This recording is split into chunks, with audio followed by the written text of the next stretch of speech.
रोके गोपाल बाबू, हमरे बेटा के जानी के सिकरी पहिना उतारा। अरे हम ना जनली के इंसान इतना बड़का भिखारी होई। अब दहेज ना मंगनी देकर का मतलब? अरे कम से कम हमरा प्रतिष्ठा के मुताबिक तो तोके गहना गुड़िया तो देवे के चाहिए। कि जौन गहना तो अपना बिटिया के पहनीले बड़ा वो असली सोना ना है। तू तो हमार प्रतिष्ठा पूरे समाज में मिट्टी में मिला देला। अरे का हो रहे हैं? अरे बंचरे हो गल का बड़ू हैं? यहाँ पूजा करे कम अब बस सेल्फी डेल्फी लेवे खातिर आ जात बाड़ू हैं? दादी माँ जाई ना अपन काम करी। ए जौन पड़ा का मारब ना तो हार जो टेढ़ा मुंह हो ना सीधा हो जाए। अरे चल जाने कहाँ से आ जल इंसान। ए भैया, अरे एक यहाँ रख देते है ना? हाँ हाँ ठीक बा। अरे भैया ऐसा करा ना, ई दे दा का और ई दे दा। अच्छा। अरे घरे में 2 बच्चा हुन, हमार आस लगले होयन के दादी आइयन तो कुछ प्रसादी सादी लेके आइयन ना। अक्षत मिलल हम मतवा। हाँ बबुआ मिलल हो। अरे हमार बड़का बेटा गोपाल के एगो बेटी बिया। अरे मैया रानी अगर सुन लेस तो हमरो बेटा भी पंच बराबर हो जाई। आज के जमाना में बेटा से बढ़ के बेटी होली। अरे आग लगे जमाना के हैं? अरे निर्वंश भइला से तो बेटी ठीक बाड़ी, बाकी वंश तो बेटा बढ़ाई नु। अच्छा बतावा कितना भइल पैसा? 20 रुपया मतवा। 20 रुपया? ला ला बच्चा दा। अरे ई हई सवारो दादी, इनकर मन में ममता ठूस ठूस के भरल बा, बाकी खाली बेटा सन खातिर। जब देखा तब खाली हाय बेटा। इनकर 2 बेटा बाड़े। तो लोग यहाँ खाली दिहाड़ी पूरा कराया हुआ। अरे काम करा काम। ई बाड़े इनकर छोट बेटा, मनरेगा में सुपरवाइजर बाड़े, नाम बा बच्चू। अरे तू लोग ना बतावा, सवेरे से खाली एक बित्ता काम भैल हो, वहाँ तक संजाले न भैल ना वो लोग के बताओ थे हम हैं? अगर शाम तक पूरा काम ना किला तू लोग तो सबका एब्सेंटी लगी, प्रधान जी का आदेश है। और ई बाड़े सवारो दादी के बड़ बेटा गोपाल, इनकर ही वंश बढ़ावे खातिर दादी तड़प रहल बाड़ी, काहे कि गोपाल के सिर्फ एगो बेटी बिया। हाँ भैया आ गेला। इला ठीक बा। का बुना भगत? अरे सवारी वारी मिला लगे आरामे बा। अभी दावत बनी चलो। ए बाबू रुका। ए बुना भगत, तलिन के छोड़ दा। तू तो जानते हवा ना कि हमारे बेटी का स्कूल से छूटे का टाइम हो गया। आवा जा भैया ऊपर बैठ जा।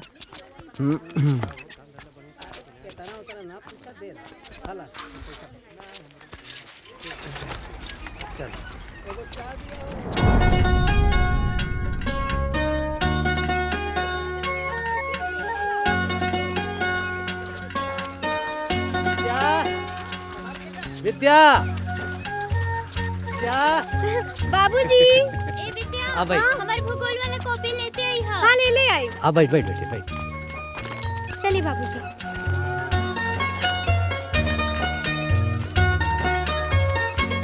पता बा बाबूजी, आज स्कूल में इंदू के पिटाई हो गई ला।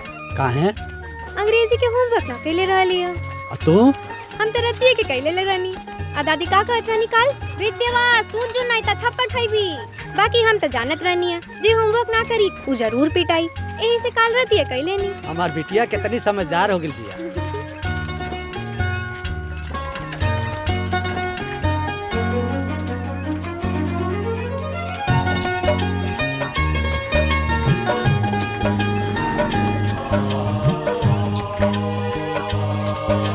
विद्या देख तोरे खातिर नया टिफिन ले आइल बनी। अरे वाह बाबूजी, ई तो पहल का टिफिन से भी बड़का बा। जानबूझ के लिए नहीं ना बड़ा, ताकि रोटी और तरकारी दोनों अलग अलग लेके आइबे। अच्छा ये बात हमरा के अब समझ में आइल।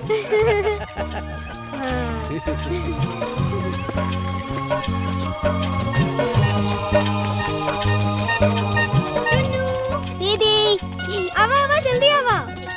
बैठा बेटा चुन्नू, जल्दी बैठा बेटा।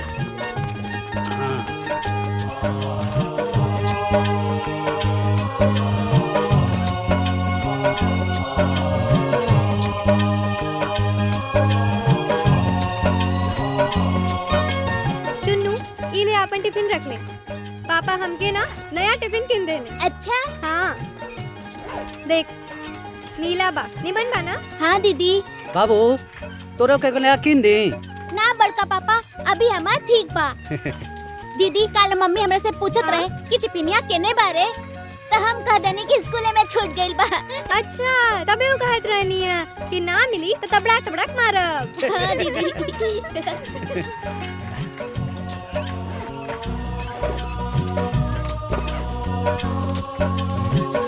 ये कुल छोड़ दो, ये बताओ आज स्कूल में पढ़ाई का कब है?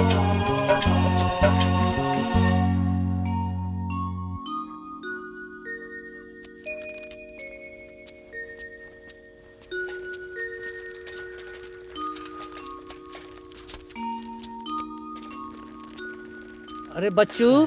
हाँ भैया। बाबू इतना लेट काहे हो गल।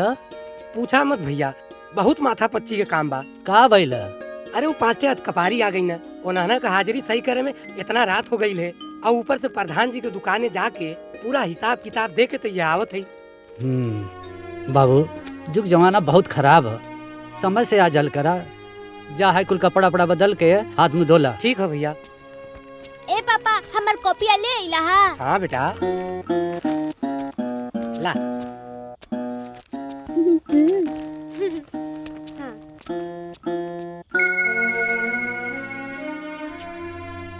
अरे सोचत का है हैं?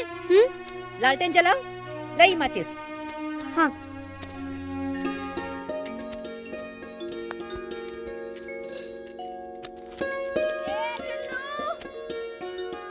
बाबू तोर माई बोलावती है ना, जो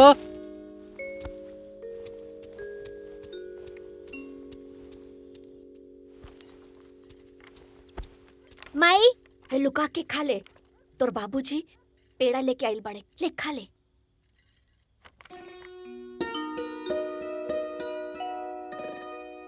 माई माई बड़ा निमन बा, दीदियों के देख क्या होता है। मार में एक लपड़ है।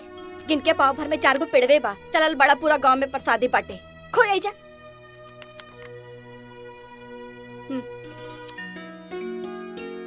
बड़ा सोन महकता। हमो खा के पानी पी ली का। माई माई बांध के रख दा तू, हम कल सुबह टिफिन में लेके जाई। खाली तोहरे मुंह का। अरे लड़का कहत है एक दिन तू मुंह ना चलेबू तो ना चली का, ये रख दा कल टिफिन में लेके जाई। माई माई तनी अपनों में से खिया दी का। हाँ हाँ दाना। एक माछी का मुड़ी डेले बड़ा। अरे नी झापड़।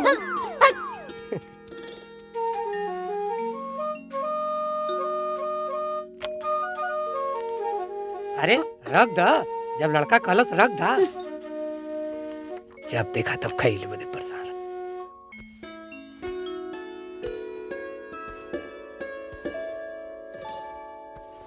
बहू तोरा कमरा में अक्षत रख देले बानी। हाँ हाँ देवी माई के नेह में चढ़ा के ओके खा लिया। जी माँ जी।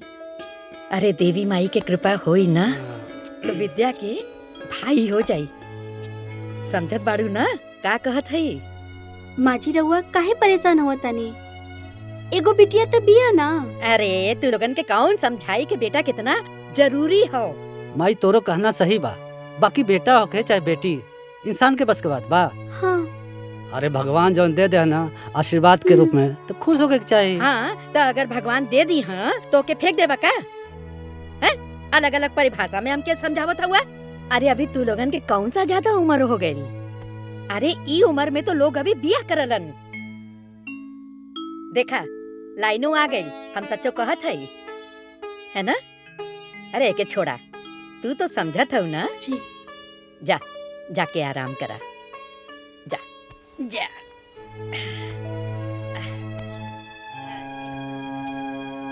अरे ओके छोड़ा, हम कर ले।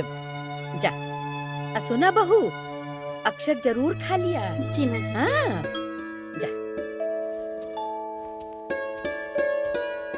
तोरा के का अलग से समझावे के पड़ी। अरे जा तो हूँ, जाके आराम करा। जा।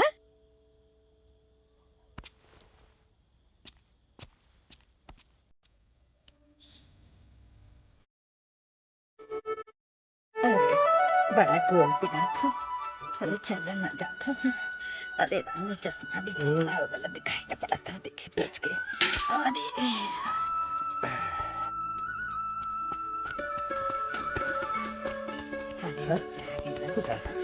प्रणाम चाचा।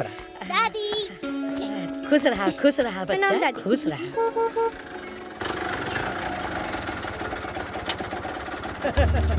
ओ दीदी मामा आ गइले, मामा आ गइले। प्रणाम मामा। खुश रहा। जीजा जी हाँ? बढ़वा दे दी, खुदरा नहीं खे। तो छुट्टा करा के चले के चाहिए ना। अरे जब रउआ बटले बाटी तो का सोचे के बा? मामा मिठाई ले आई बड़ा। ए बाबू भुला गेलिए। ताइला काहे भुला गइनी। प्रणाम जीजा जी। खुश रहा। ई का ले ले हवा। सोचली है कि 2-4 दिन रहे के बा तो गंदा कपड़वा ले ले नहीं हो दीदिया 2 दिन। फिर आ गई देखा। कितना भइल तुम्हार भाड़ा हो? प्रणाम माता जी। अरे बाप रे पिटिया तोड़ देली। अरे भाई रे। अरे हमार बेटा तोहार बहिन के मांग टिकले बाद तोर नहीं बानर कहीं का। जब देखा था मुंह उठा के चलावे के बाद। गजब बेइज्जती हो भाई। का बेइज्जती है? तुम्हार कोनो इज्जत रहे तब ना बेइज्जती हो। तोरे जैसा नंगन का का इज्जत? जा तुम्हार बहन हुआ जोहत नहीं जा। ठीक बा। जब देखा तब उठा के मुँह चली आओ। ठीक बाड़ू ना? आओ भैया अच्छा चला ठीक बा। चला।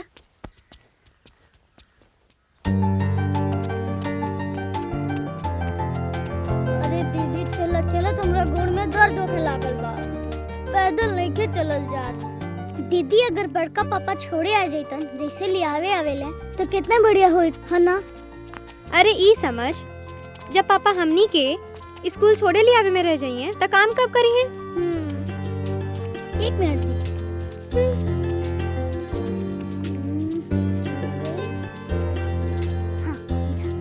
अरे भुला गईला, हमार टिफिन किना गइल बा।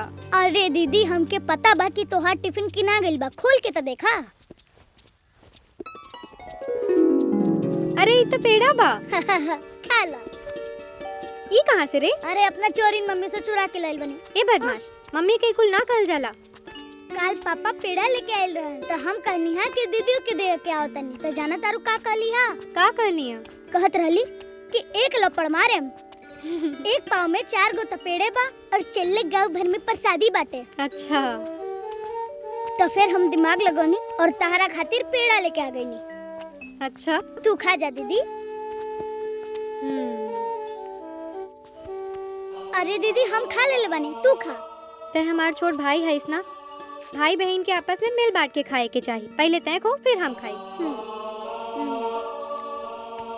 चल। पेड़ा निमन बना दीदी। अब भाई अपना बहन क्या ना जाए तो कहाँ जाए? हाँ ना जाने बुढ़िया के कौन दाल गड़त रहेला कि हमरा भाई के देख के ओकर देह में पानी पड़ जाला। छोड़ न दे दिया। वो कहा वैसे भी बुढ़िया के थोड़ी न मालूम बा ते अपना नैहर में हमरा से ब्याज के रुपया चलावे ली। है ले ले है ले। ई जोकना के यहाँ के 700 रुपया और 70 रुपया ब्याज के। हाई ह अलगू के यहाँ के 1000 रुपया मूलधन और 200 रुपया ब्याज के। और है 100 रुपया हमार कमीशन। 200 रुपया ब्याज का है। अगहन पूस मास अलगू के तो 3 महीना से ऊपर नु भइल और 10% के हिसाब से तो। छोड़ न दिया। वो कहा हो कि अलगू के बेटी बीमार बिया, समझ ले तो हम 200 रुपया छोड़ देनी हो। बड़ा का धर्मात्मा बनल बड़ा है। जब अपने कमे बनू तब तोहर भावना देखब। अच्छा सुन, जीजा जी के पता ना चलल हो। हे दीदिया, जब ही तोर श्रवण कुमार भाई बा तब तोर हर राज हमरा जमीन में एकदम दफन रही। अरे अमर भाई, अरे आजे से चुरा लुका के ना रखो तो कैसे चली? वैसे घर में खर्चा करे खातिर तो घर के लोग बड़े ले बा। दीदिया 2 दिन सुतला भइल है न, भर पेट खाइला के बाद मन भर सूत।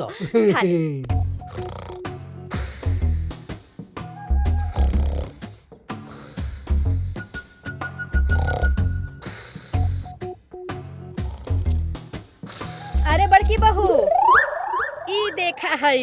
अरे हमार बेटा सन मेहनत करके दिन भर कमाता रे सन है। ई निकम्मा यहाँ आके पेट फुला के टांग पसार के फोक काटता। अरे अरे अरे बाप रे बाप। अरे अब का भइले बंदवा? काहे हमार सुख रवा से देखल न जात? ए बाबू, जे कबो कबो आवेला ना ओकरा के हित पाहुन कहल जाला हैं और जो भगौलो से ना भागेला घड़ी घड़ी घरे में आ जाला और कुकुर कहाला। अरे माँ जी रहे दीना भाई हा। ए बहू हमरा के निकम्मा आदमी फूटी आग न सुहाला। अरे निकम्मा सुन, ये गोबर पड़ल बा, खेत में जाके इज्जत के साथ डाल के आवा। अरे गजब बेइज्जती है भाई। बेइज्जत इंसान का कोनो इज्जत होला का? अरे अब उठ फेंक ना। जानता नहीं है बुढ़ियो, जब देखा तब सब हमारे पीछे पड़ल रहेला। यो कुकुरा कम बका जो घड़े घड़े यहाँ आए तो इज्जत का पाई। अब की बार के पिड़िया ना इंदू हमरे घरे पर आई। हमार घर तोहरा से दूर पड़ी, हम कैसे आ जाए? हम आवत रहनी है ना तो के आवे ही के पड़ी। ए विद्या, हमार घर तोहरा से बहुत दूर बा, रात में अकेले कैसे आई? ओने से तू अपन बाबूजी के संगे आ जाइया, एनी से हमार बाबूजी तो के पहुंचा दी। अरे बेटा हाँ? चल बे। आवत आनी बाबूजी। अच्छा हम चलत आनी, पिड़िया में आए भुलाइया मत लोगन। बाय चलिए बाबू।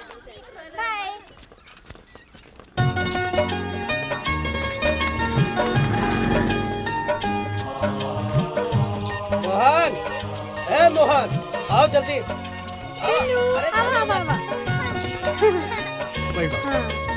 बैठा रहा। चलो बाबूजी।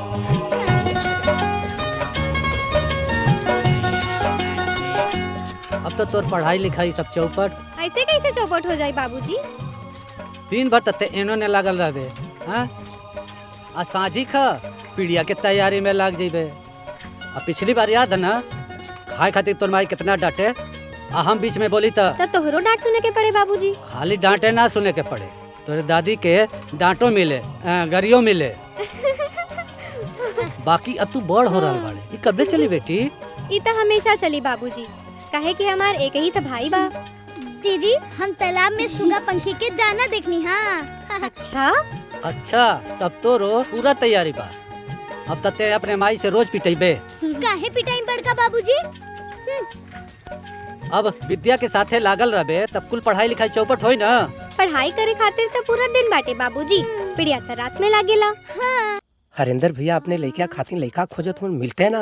कहाँ है बच्चू? वो कहा ना लड़किया बहुत पढ़ल लिखल है, तब पढ़ल लिखल लड़का भी चाहिए और लड़का के दहेज भी देख चाहिए। बेटा, हम तो के पहले भी कहत रहनी कि लड़की जात के ज्यादा पढ़ावे के ना चाहिए, लेकिन तो हर जिद के आगे हम कुछ न बोलली। लेकिन अब 10वीं के आगे एके मत पढ़ावा। अरे माई तू ना। अरे का माई, देखत ना हुआ दुनिया जहान में कितना आग लगल हो है? अगर लड़की ज्यादा पढ़ जाई तो ओके लड़का ढूंढे में बहुत परेशानी हुई। फालतू की बात बतिया। काहे अम्मा पढ़ल लिखल लड़की के ब्याह ना होला का? होला काहे ना दीदी, बाकी दुनिया भर के दहेज तो देवे ही के पड़ेला ना। तो हार बोलब जरूरी हो का? चुप ना रह सकतू? अरे काहे डांटा था? वो तो सही कहती है। 4 लोग जब बतियावे ना तब बीच में ना बोलल जाला, बुझलू?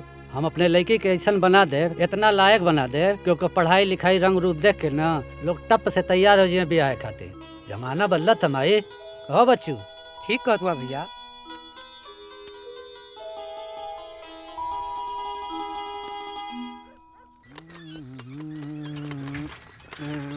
का मर्दे आज मूड खराब करके आइल बड़ा का? हाँ आइल बानी। अब तो हलवन के एको बात बताओ चाहता नहीं, सबके सामने कह देता नहीं। हमारे दहने हाथे में ना अपने मेहरारू का मर्डर लिखल बा, मर्डर। आई बाया था में ना जेलो लिखल है। अरे मतलब तो के भूत प्रेत पकड़ ले का? क्या ये तर बोलेला? जवान होखे होखे, बाकी ओकरा के जब हम देखिला ना हमारे हथवा में खुजली होखे लगेला। जब बोले नइखी कूटत बेचैनी खत्म नइखे होत। अरे पगला गेल बड़ा का?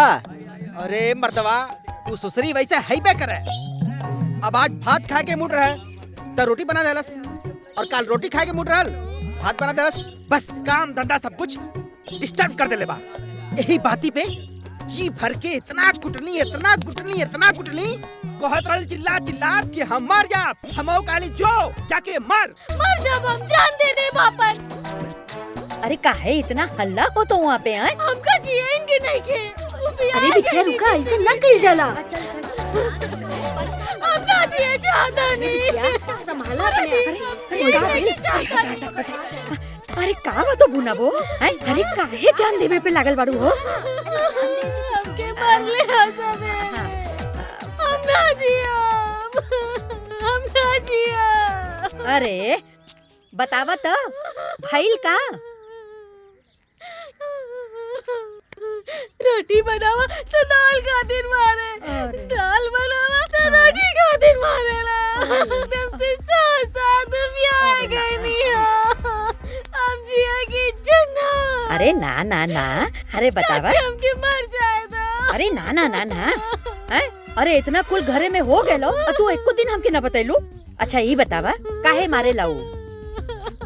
बतावा तो काहे मारे लाऊ? चूल पोता तो कहीं पोछा न लगा ले, पोछा मारा तो कहीं खाना ना बना ले, कहीं रोटी बनाओ भात ना बना ले, भात बना ले दाल ना बना ले। अरे इतने से बात पे तू मरे जाता रू? हाँ ना। अरे एकरा के तो हम ऐसे ही हल कर दे। अब सुना सुना,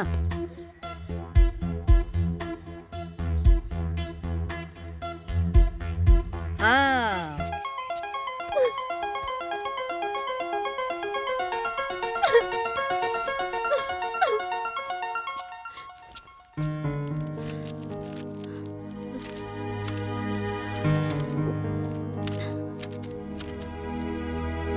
चूंकि परमाणु और अणु दिखाई नहीं देते इसलिए उनकी चुंबकीय विकिरण के साथ उनकी इसमें क्या था? का भइल बेटी? कुछ ना बाबूजी। हम देखा ताने कि तू बहुत परेशान लगता रे, का बात बा? बाबूजी बचपन से लेके आज ले हर केहू रउआ के हमरा के पढ़ौला के वजह से बहुत कुछ सुनौले बा। अभी ये एग्जाम एकदम सर पे बा, हम अच्छे से ना पढ़ब, अगर हम पास ना होगा तब फिर सब रउआ के सुनाई। और बहुत ज्यादा पढ़े के बा बाबू, हमके बहुत ज्यादा डर लागता। बस इतने बात हैं? हम अबे आवता नहीं।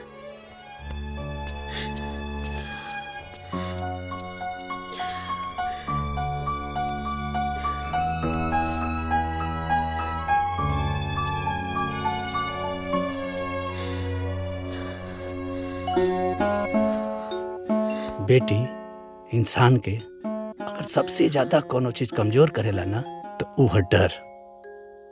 हाइला दुर्गा माता का लॉकेट है, एके पहन ला।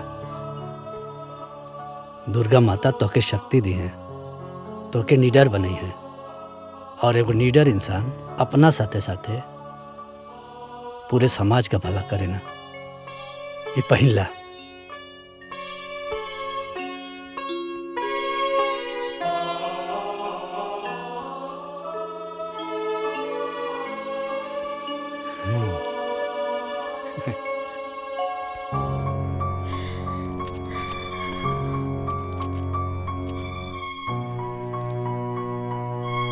इसके ऊपर डिपेंड करता है कि उनका मैसेज कैसे काम कर रहा है, जो हमारी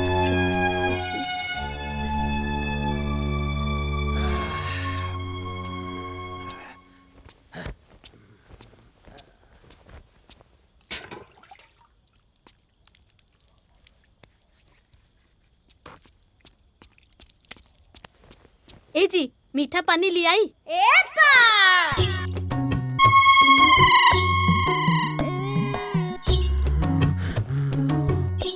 खाना में का बनल है? रोटी सब्जी। रोटी सब्जी? काहे? चावल दाल ना बनल है? चावल दाल भी बनल बा।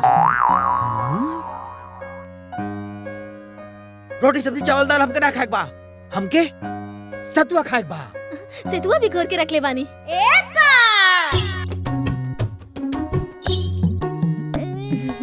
ऐसा बा सतुआ ना, हम दही चूड़ा खाए। चूड़ा दही भी भिगा के रख ले बानी। हैं?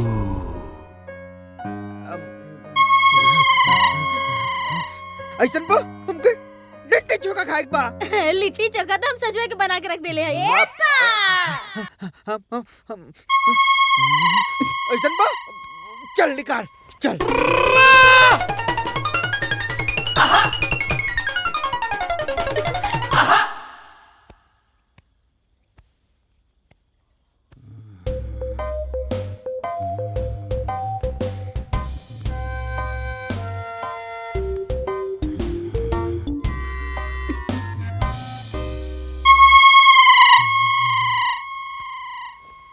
ए जी, आज के खनवा कैसा लागल हा? चुप चुप चुप, पैर दबाओ।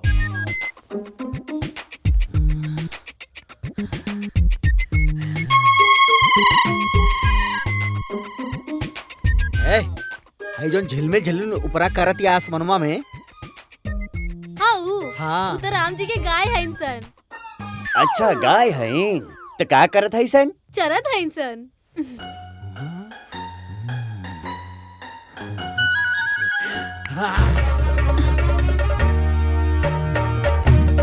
हरामखोर, जब तोरा के मालूम रहे राम जी का गैया ऊपर चत रहनी है, टंगना में काहे बिछोना लगोली आए?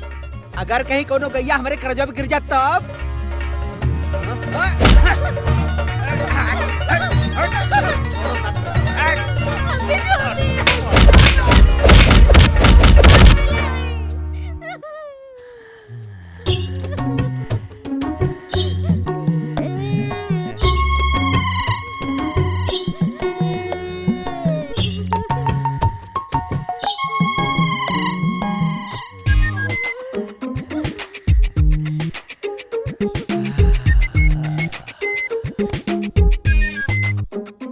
कुकुर के ना खाली मारे के बहाना चाहिए, ना मरले ना छोड़े दादा। अब पूरा जिंदगी मार खाए खाए के गुजारे के पड़े। लइका, अरे काहे चलावत रे रे? हैं? अरे ई मंगनी का हो टूट जाई तो भाग यहाँ से भाग। अरे बतवा, अरे प्रणाम प्रणाम। अरे अरे गजब बेइज्जती है भाई। हैं? अरे जब देखे लो हमारे के मारे लगे लो। अरे ई कौन तरीका है? हैं? उ तो हम जीजा के मुंह माया में चलावेली। हाँ तो ठीक हो ना, जीजा जी के तू मोह माया में आवत हुआ ना, हाँ। तो जीजा तो ना हुआ। चल जो। अरे गजब बेइज्जती है भाई। ई तो बता दे कि जीजा जी गइल कहाँ बारे? तो हाथ जीजा जी ना तोरे मतिर निकम्मा ना हुवन, उगैल हुवन काम काज करे। अरे मामा कुछ ले आयल बड़ा कि बचपन से चुनवा लगावताड़ा। चूना ना, चीनी। चीनी? हाँ। अरे चीनी काहे बदली आयल बड़े रे? यही बदे कि मस्त हलवा बनवाई, खुद खाई, अम्मा खियाई। अरे वाह, बड़ा खर्चा कर देला। पुड़िया में दही के चीनी लेके चलेला, ला शर्म बिदाई। अरे चाची। हाँ। अरे चाची हाई लेला बहना। बहना लिया बता। ये बहना के क्रिया का हो? उनके घरे बियाह रहल ना, उन्हीं के घरे से आयल है बहना। हाँ। ओकर बियाह हो गइल? कैसे कैसे बियाह भइल भाई हमनिए के पता बा। इतना पढ़ लिख ले रहली ना कि पढ़ाई लिखाई के चक्कर में लड़का मिलता ही ना रहे ओकरा। जनपद बाबू की लड़का इतना करिया बा, वही से करा देले। तब तो बियाह भइल, नहीं तो उहो ना होता है। अच्छा चाची बहुत जगह बांटे के बा, चला तानी।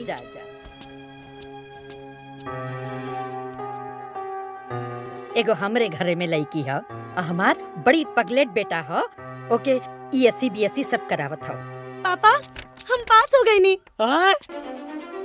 तू पास हो गई लू?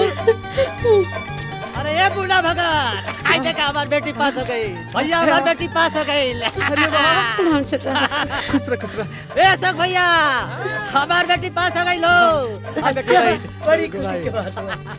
ए तपेश्वर बाबू, हमारी बेटी पास हो गई। ला बेटी। ए रामू भैया, हमारी बेटी पास हो गई लो।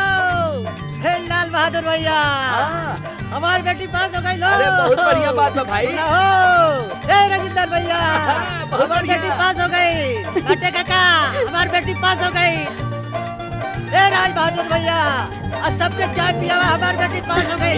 भैया जगमोहन चाचा, हमारी बेटी पास हो गई। ए धर्मेंद्र बाबू, हमारी बेटी पास हो गई। ए दिलीप बाबू, पास हो गई हमारी बेटी। एक केदार काका, हमारी बेटी पास हो गई। एक महेंद्र भैया, हमारी बेटी पास हो गई। अरे जवान के लोग ए भाई, आज हम बहुत खुश हैं। जल्दी से रसिया पूरी बनवाओ और पूरा गांव में बंटवाओ, सबके खिलाओ। ए विद्या कमाई। भइल का हो बेटा? का भइल? हम BSc पास हो गई नी दादी माँ। अच्छा।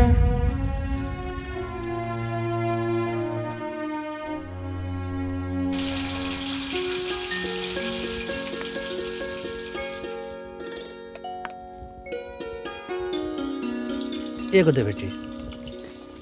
एक चाचा जी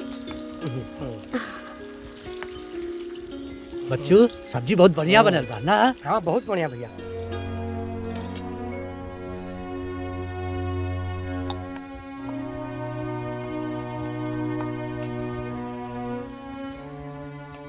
माई का भाई धीरे धीरे खात बाड़ू, अच्छा ना बनल का?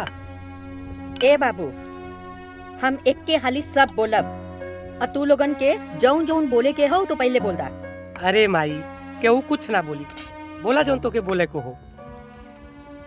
हाँ तो अब पढ़ाई लिखाई बहुत हो गए लो, अब विद्या के बियाह खातिर लड़का देखल शुरू कर दा। अरे हमनी धनपत सेठ की तरह इतना बड़ा धनवान ना है कि लड़का खरीद लियल जाई। हाँ जौन कहतानी साच कहतानी। अरे माई हमार बेटी जौन पढ़ाई कैले है ना, हाउ कागजा मिलेला का कहल जाला? अरे सर्टिफिकेट। हाँ सर्टिफिकेट। आ जेकरा लगे रखम ना सब चिल्ला चिल्ला के कहे कि हम बियाह करब हम बियाह करब। अरे भगवान करे ऐसन हो। हाँ? लेकिन जमाना में आग लगल हो बाबू, लड़का खोजत खोजत चप्पल घिस जाला। हाँ हम तो कहत हई ढूंढल शुरू कर दा तू। माँ जी एकदम सही कहा तानी। हाँ। अब्बे से लड़का खोजब तब 2-4 साल में मिली। हाँ। खोजा लड़का। अच्छा तो तू बोले लगलू। अरे हमरे बेटी का बियाह यूं है यूं।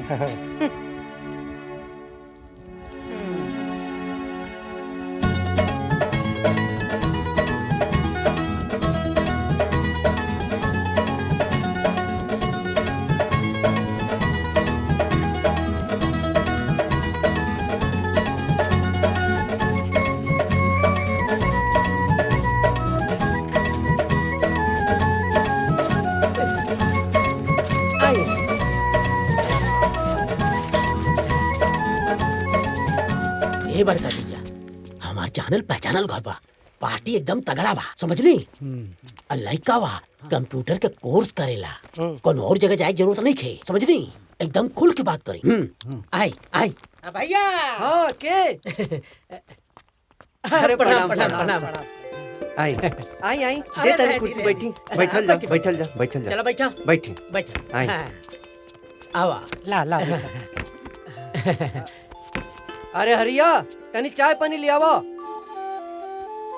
बताई जी, यहाँ कहीं गोपाल बाबू और बच्चू बाबू हमार जीजा जी, अरे यहाँ के दोस्त हैं और हमरा के जनते बानी। देखा भाई साहब, हमके बहुत घुमा फिरा के बतियावे ना आवाला। आपके यहाँ बहुत लड़की वाला आयल हुई बियाह शादी करे बदे, पर हमरे भतीजी के कौनो जोड़ नहीं खे। अच्छा भैया दिखावा ना। हाँ लाई। हाई देखी सर्टिफिकेट 10 में 92%, हाई 12 में 94%, हाई BSc 96% फर्स्ट क्लास। आई हमारे बिटिया का फोटो बा विद्या। देखी देखी लड़की रूपवान और गुणवान बा। आज के डेट में सबके लड़की रूपवान होले गुणवान होले, लेकिन दहेज कितना देबो ई बताओ। अरे महाराज दुल्हन ही दहेज होला। ये सब कहे कहावे वाली बात है, कै लाख देत हुआ ये बताओ। देखिए जी, हम रिक्शा चलाई ना, नगद देव के तो शक्ति नहीं खे, बाकी राउर श्रद्धा हम जरूर करब। ए ले जाए के लेके जो यहाँ से, ऐसे कहीं ब्याह तय होला का? अरे कै लाख नगद देत हुआ ए पर बात करा। जा जा यहाँ से।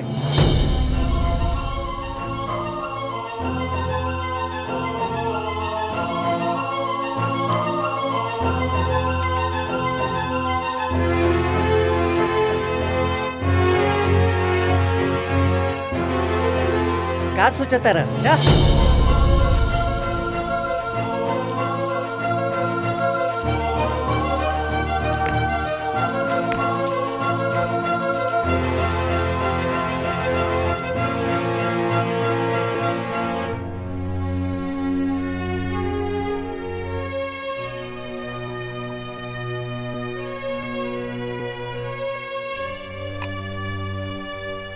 हम कहत रली के लड़की के आगे मत पढ़ावा, लेकिन हमार कौन सुनत हो, झटकार देलन सन।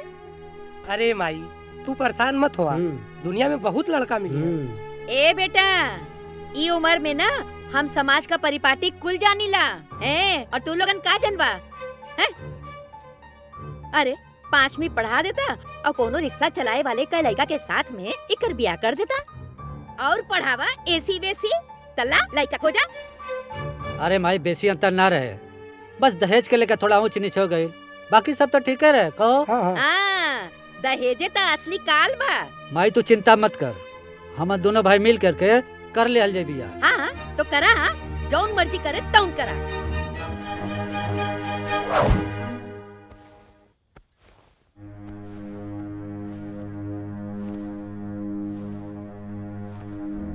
सुननी हो का कहत रहना बड़कू जाना, दोनों भाई मिलके कॉल ऑप्शन बिया। बड़का भैया ना अपने बेटी के बियाह का सब कुछ आपे के माथा पे डली है, रवा जाइला छन छलीले लइका देखे। अरे वो घरे के इकलौती बिटिया है ना, चल जो सुत। जौन मन में आए तौन करे, हमसे का। बाबा मेहरारू के मारी वाली ये बीमारी हमार ठीक हो जाई? हाँ ठीक हो जाई। ये मिर्ची के लेके 7 बार घुमा के और ओकरा बाद फेंक दिया। अब फिर एकर बादे एकर का किया, पीछे मुड़ के मत देखिया और जे के लांगी ओकरा बाद तो हर मुसीबत ओकरा ऊपर चढ़ जाए। अरे वाह रे बाबा वाह, बहुत बहुत धन्यवाद, बड़े कृपा से आप हमके मिल गईला बाबा, बिहार से आके यहाँ पे। बाबा बहुत बहुत धन्यवाद। ठीक बा ना? जाते हैं। ठीक बा ठीक बा। अरे वाह। रूपा, अरे रूपा। हाँ जी।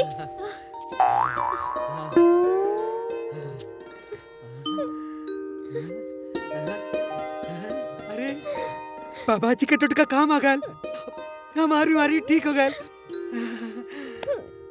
ना मारी हमके। ना मारा खाली प्यार करा। प्यार करा? प्यार करा। अच्छा। सुबह से लेके रात तक, रात से लेके सुबह तक प्यार करा।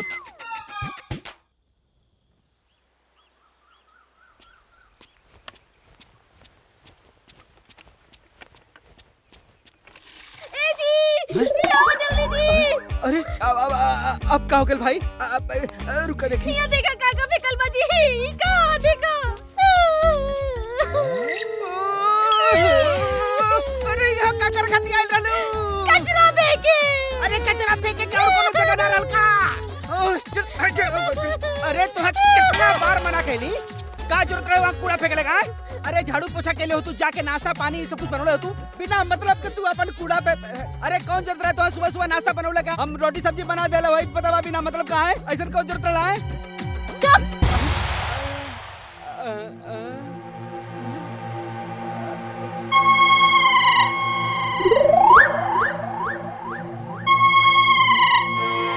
लगता के रिएक्शन हो रहा बा। ये हमारा रिएक्शन हो गई। देर बोलबे? नहीं ना बोलब। काहे ना बोलबे? तू इत कालू ना बोलब। बोल। बोलत नहीं। मत बोल। सबके सामने का बोली? अब अंदर आ बाबा। हम काहे के अंदर आई? गलती हो गई, गलती। तू काहे अंदर जाइबा? ना जा, अच्छा तू जा अंदर। हम काहे अंदर जाई? अच्छा हम जाते ही आवा। ए, हमरा घर में तू काहे जाइबा? अच्छा ठीक बा, तू ही चल जा भाई। हम काहे जाई?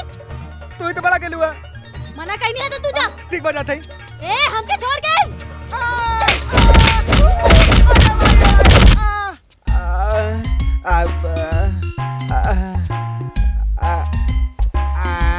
बाबू, बाबू, अरे बाप रे बाप, अरे ट्रकवा कहाँ खो जा? अरे माई रे माई, अरे माई, ऐसा करनी, ऐसा मरनी, जैसे करनी वैसे भोग पावा, लात खा के फिर तू पछतावा। ए बाबू, लगता पूरा जिंदगी मेहरारू का लात खाते जाई। अरे बाप रे बाप, अरे माई रे माई,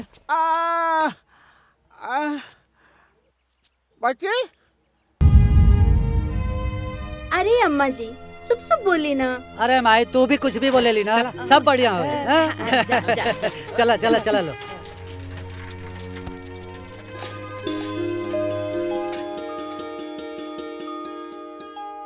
हाय देखे BSc 96%। हाय देखे 12वीं 94%। हाय ये फोटो।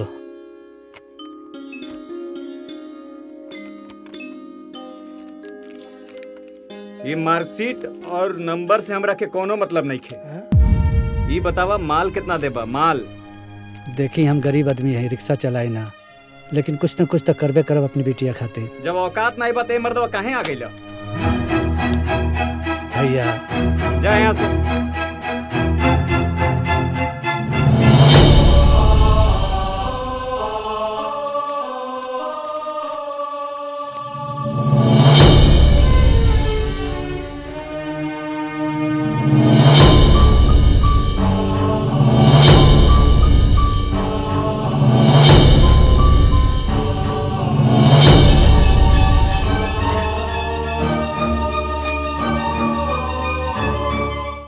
विद्या जी तनी धोती कुर्ता चप्पल ले ले आवा बेटी।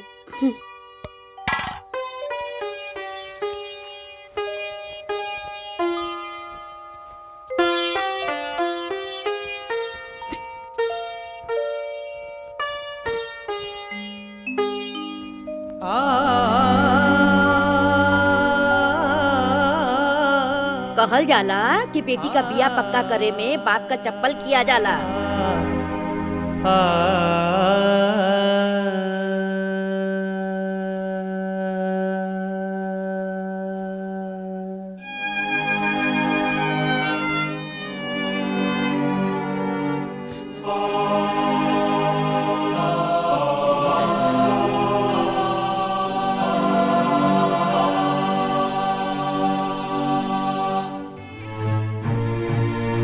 और बेटी हमरा पसंद भी है। जयवीर जी भाई फोटो ले जाके अपना माइक दे देता जी, वो देख ले। लिए आप लोग? अरे रानी आप अरे आप नहीं आप लिए आई नहीं अच्छा माई की पसंद भी है। चलिए भाई, होम मिनिस्ट्री के भी परमिशन मिल गई और अब हम प्रशांत के फोन करके बुलवा लेता नहीं, राहुल लोग भी मिल ली। ना ना और का जरूरत बात, अब घर भर सब देख ले लस। हाँ। शादी ब्याह के बातचीत कर जाओ। देखिए भाई, हमरा बेटवा के अब ही जन कल्याण बैंक में प्यून के जॉब लागल बा। और जब हम बड़कू के ब्याह कईनी ना तो एको पैसा दान दहेज ना मंगनी। बाकी ये जान ली कि जौन भी बाराती लोग बारात में गइल रहे ओकरा लोगन के आज भी वो बिटिया के स्वागत याद बा। इतना जोरदार स्वागत कैलस जी। हमरा के तो राउर से यह कहे के बा कि हमार बेटा शान से कह सके कि ओकर बियाह उचित सम्मान के साथ भइल रहे, और हमहू शान से कहीं कि रउआ हमार समधी हैं जी। रउआ यहाँ हमार समधियान है। जी जी। हमरा अंगना ले लेके राउर मंडप तक जे भी देखे ना वो खुश हो जाओ, हम इहे चाहता नहीं। हमार एक के बिटिया भी है। अच्छा अच्छा। स्वागत में कोनो कमी ना रखा। हमरे बेटा के चानी के सिकरी पहना होता बारातियन के स्वागत में तू लड्डू से पानी पिया होता रहा, छेना नहीं करे। अरे अरे हम ना जनली के इंसान इतना बड़का भिखारी होई। अब दहेज ना मंगनी देकर का मतलब तो कुछ होना देबा, रुपया पैसा तो छोड़ा। अरे कम से कम हमरा प्रतिष्ठा के मुताबिक तो तोके गहना गुड़िया तो देवे के चाहिए। बाहर तो ये सुने में आवता कि जौन गहना तो अपना बिटिया के पहनीले बड़ा वो असली सोना ना है। अरे गोपाल बाबू, तू तो हमार प्रतिष्ठा पूरे समाज में मिट्टी में मिला देला। तुहार बिटिया कितना सुंदर बिया, ओकरा के कितना नंबर मिलल बा, ओकर कोनो वैल्यू नहीं खे। वैल्यू मतलब जाने ला? वैल्यू मतलब समाज में प्रतिष्ठा चाहिए। जाना तारा पतो तो कैसे नो चल जाई। बाकी लोग का देखेला? दान देखेला, दहेज देखेला। अरे जब तुहारा औकात ना रहल तो काहे हमरे दुआरी पर अइला?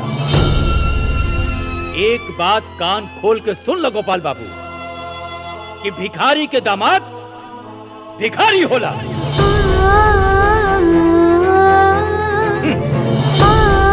भिखारी बाप,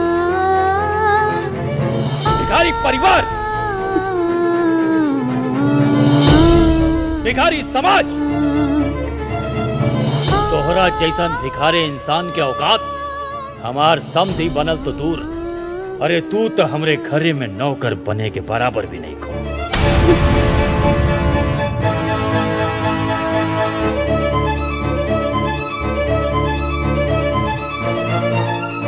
चल चलो जल्दी चल। सब्जी भाई रुकी। अरे छोड़ा नहीं, सब लोग धोएगा ड्रामा। सब्जी भाई धोखेबाज कहेगा। सब्जी भाई हमारी बेटी की जिंदगी बर्बाद हो जाए। सब्जी भाई चले बैठ गाड़ी में। सब्जी भाई रुक बैठ गाड़ी में जल्दी। बेटी की जिंदगी बर्बाद हो जाए। इस आदमी बात छोड़ी सब्जी भाई। चल ड्राइवर।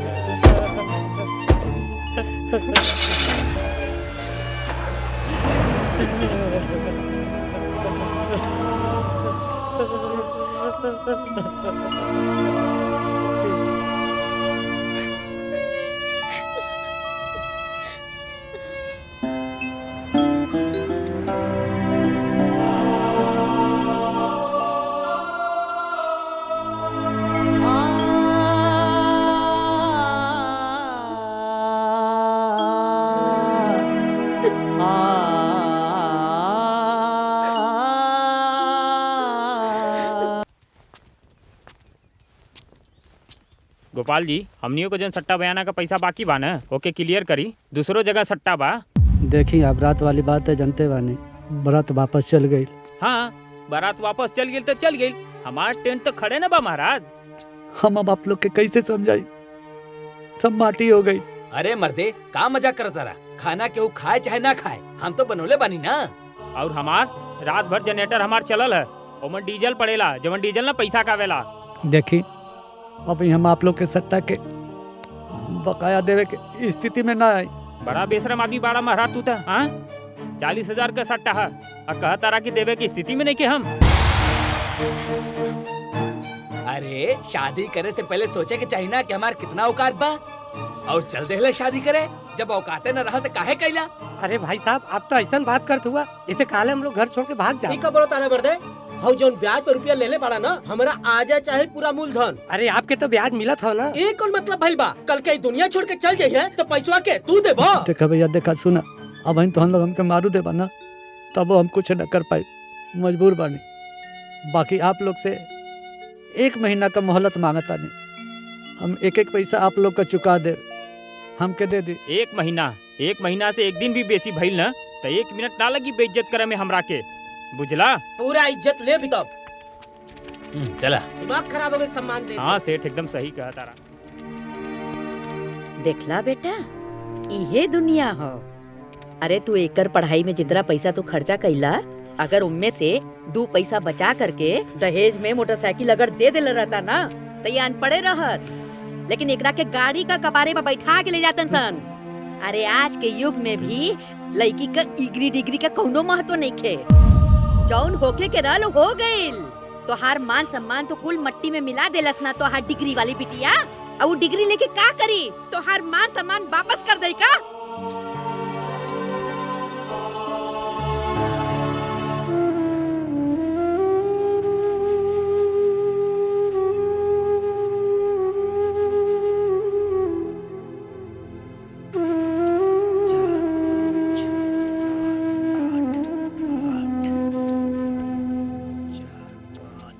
बड़का जीजा, ए बड़का जीजा, अरे ये सब काम धाम छोड़ी। अरे एगो हम बहुत बढ़िया खुशखबरी लेके आयल बानी। अरे कहा खुशखबरी है? अरे सुनबो तो मन खुश हो जाई। अरे महाराज बताइए कर बा।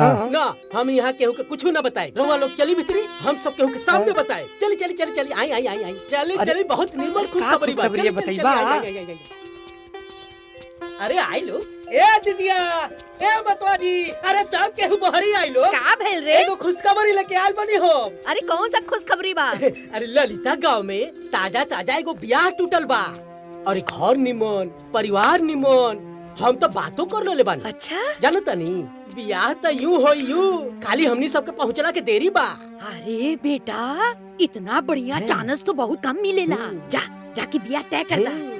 अरे अब सोचत का बाड़ा? अरे कम से कम कपार पर से भार तो कम हो जाए। हाँ जीजा जी ऐसा मौका छोड़े के नहीं खे। अरे यह सीजन में बाजा बाजी और सबसे बड़का बात ये बा कि लड़का पार्टी भी तैयार बा। लेकिन बाबू बियाह टूटल कैसे?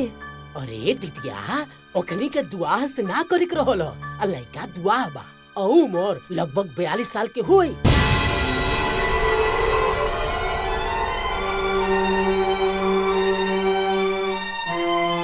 42 साल के दुआ से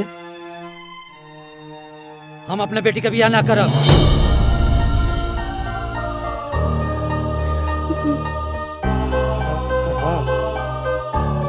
अरे तू पागल हो गए बाड़े? अरे इतना बढ़िया रिश्ता चल के खुद आवता तू उम्र गिना ताड़े हैं? अभी इतना समस्या भइला। अरे साल 2 साल के बाद में एकरा के दुआ हो न पूछी। वाह दादी अब हम रउआ खातिर इतना बड़का बोझ हो गई नी कि रउआ ही कुल सोचता नी। ए बाबूनी ई पढ़ाई लिखाई कुछो ना होखेला। अपन बाप का बेइज्जती भुला गइलू का? आय अरे तू का चाहता रू कि तोहार बाप तोहार बिया का चिंता में फांसी लगा कर मर जाए का? आय अरे ई पगला तोहरा के पढ़ाई ना करेले था। ई अपन मौत के रास्ता तैयार कइले था। बस करी दादी बस करी। अरे हमू भगवाने के दिहल औलाद हई और वो एगो बेटी हई जेकरा की पूरी दुनिया में घर के लक्ष्मी कहल जाला। लेकिन अपना बाबूजी के मजबूरी के वजह से हम घर के लक्ष्मी से सीधा बोझ बन गई नी। ऐसा कौन गलती कैले बड़े पापा? हाँ? बस हमरा के पढ़ा लिखा दिया ले ही है ना।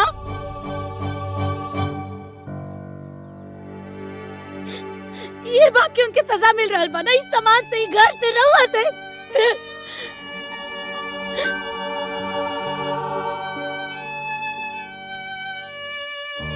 बाबूजी रहुआ हमेशा दुनिया के परवाह कैले बिना हमरा के पढ़ौनी लिखौनी यहाँ तक पहुँचौनी। अरे इतना तक क्यों पिता अपना बेटा खातिर भी ना करे जितना वो अपना बेटी खातिर कहनी। बस एक बेर और भरोसा करी पापा, एक बेर और। बस हमके एक मौका चाहिए। हम आगे पढ़ल चाहता नहीं पापा। हम पढ़ लिख के इतना सक्षम बनल चाहता नहीं, इतना सक्षम बनल चाहता नहीं कि सब लोग के बताएं। अगर हमारे बाबूजी बचपन से लेके आज ले हमारे दहेज इकट्ठा कैला के बजाय हमरा के शिक्षित बनौले तो वो बहुत सही कैले। हम इतना काबिल बनल चाहता नहीं बाबूजी कि हमारे बाबूजी के दूल्हा खोजे खातिर दूसरे लोग के पास जाने की जरूरत ना पड़े। दुनिया भर के लोग रिश्ता लेके हमारे बाबूजी के द्वार पर आए। बस इतना ही सक्षम बने के बाप के।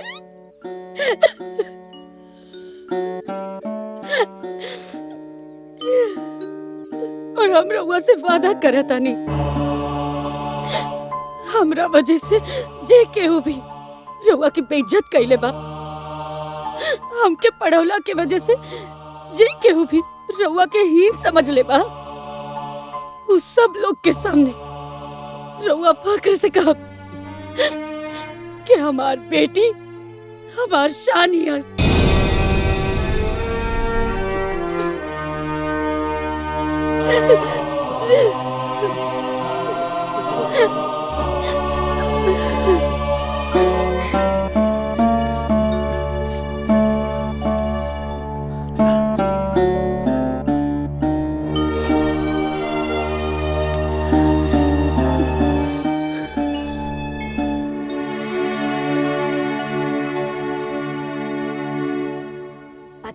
अम्मा जी कतना बढ़िया रिश्ता आयल रहल।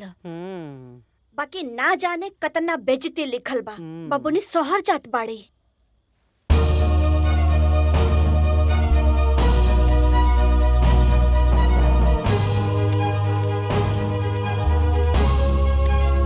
ला दीदी।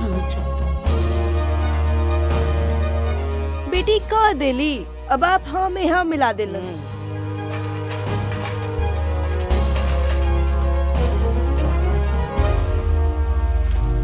एको बेर रउआ से ना पूछाइल ह। हमरा तो कुछ कहे ही के नहीं खे। जेकरा जौन मन करे ऊ करे, जहाँ जाए के बा उहाँ जाए।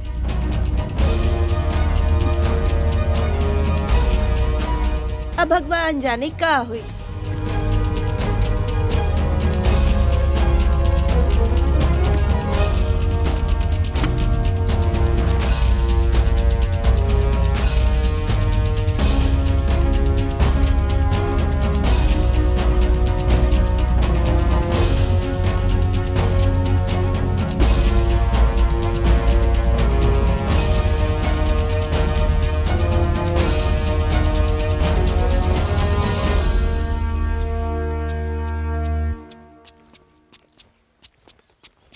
मुना भी पकड़िया।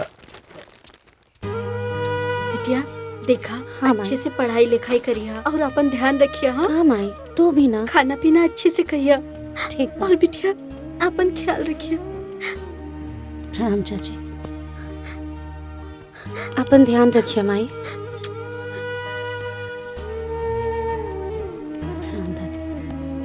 बेटी, तोर बाप तोरा के कमा कमा के पढ़ोले साव। सुन, जो भी 2 पैसा बचौले से और बे मतलब का शादी ब्याह में खर्चा हो गई और दुनिया भर का कर्जा कपारे पे चढ़ गई बा। पूरे समाज में बाप के बेइज्जती करा के आगे पढ़ाई करे जाता रे। अरे ऐसा ना हो कि तुम्हारी पढ़ाई के चक्कर में हमार बेटा के कफन भी नसीब ना होके।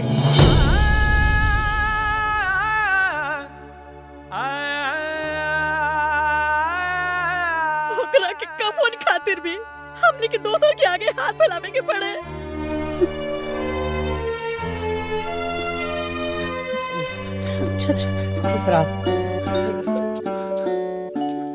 दीदी भले ही बेर तू बढ़िया मत बनैया। जौना चीज के पढ़ाई तू करे जाताड़ू हमें सफल जरूर होइया। रोवा ना बाबू।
ऐसा मार रखा। हाँ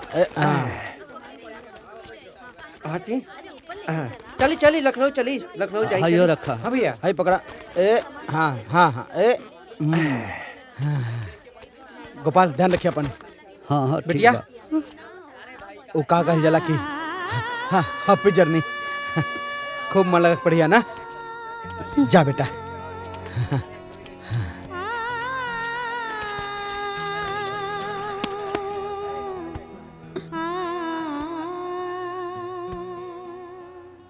ए छोटू यहाँ आओ।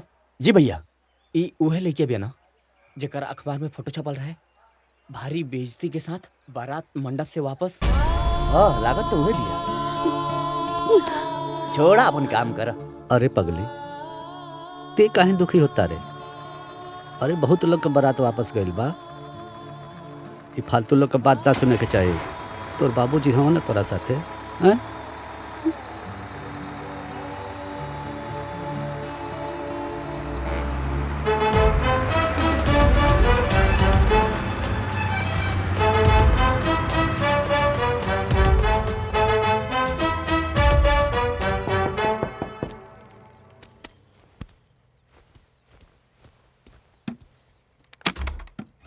अरे विद्या आवा। हाय दी चाचा। अल्लाह। बैठी चाचा।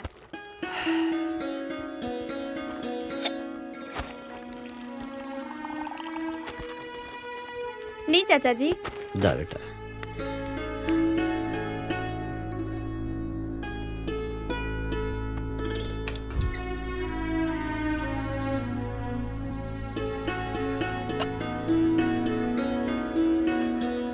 बेटी हम जाते हैं। अरे चाचा जी चाय बनाओ तनी, चाय पी के जाए। ना बेटा, लेट हो जाए और रात हो जाए। हाय ला।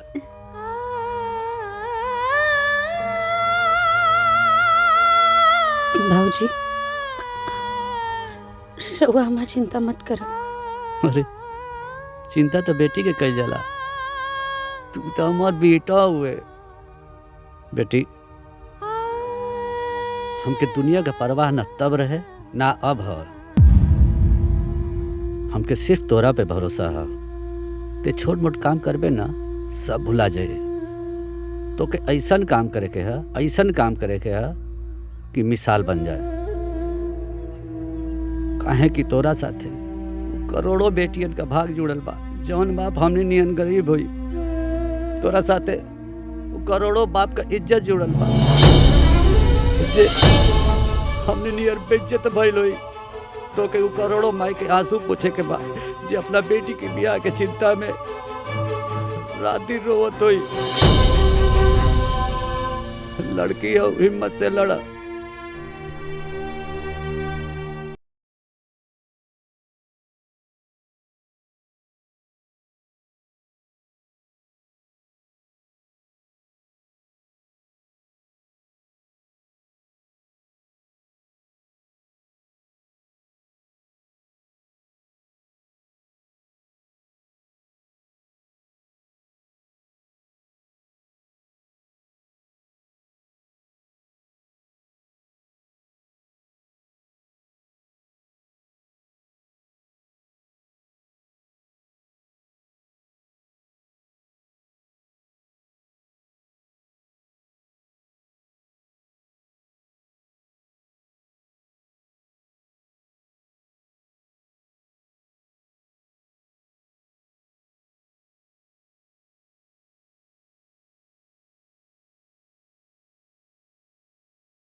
हाँ सर, हम यहाँ पे पहुँच गए हैं, अभी थोड़ी देर में वो आने वाली हैं।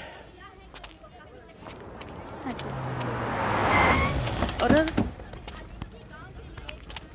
अरे ए महाराज, ये रिक्शा आगे से हटाइए। साहब हमार बेटी आए वाली बिया, वही के ले जाए हैं। अरे आपकी बेटी प्रधानमंत्री है क्या? 2 कदम पैदल नहीं चल सकती है। अरे महाराज उधर लेके जाइए, ले जाइए। ठीक है। गाड़ी यहाँ साइड में लगाओ। सुनो, कैमरा इधर पैन करके रखना, जो भी फुटेज मिलेगा यहीं से मिलेगा। सुनो, तुम ध्यान से अपना काम करते रहना। बाबू क्या होता कितना कैमरा वैमरा ले करके भीड़ लगौले बाड़ा जा। अरे चाचा, एगो लड़की यहवे कोनो गांव के हिया, जौन बहुत बड़का परीक्षा IAS टॉप कैले बिया। अच्छा, हमरो बेटी आवत है, वो शहर में पढ़े ले। अरे महाराज, पढ़े खातिर त दुनिया भर के बेटी पढ़त तारी सन, लेकिन ई लड़की के तो बातें अलग बा। अब दिमाग मत खराब कर, हमनी के वही के कवर करे आइल बनी सन। चाचा तू जाए अपन काम कर, बस आवे के टाइम आ गइल बा।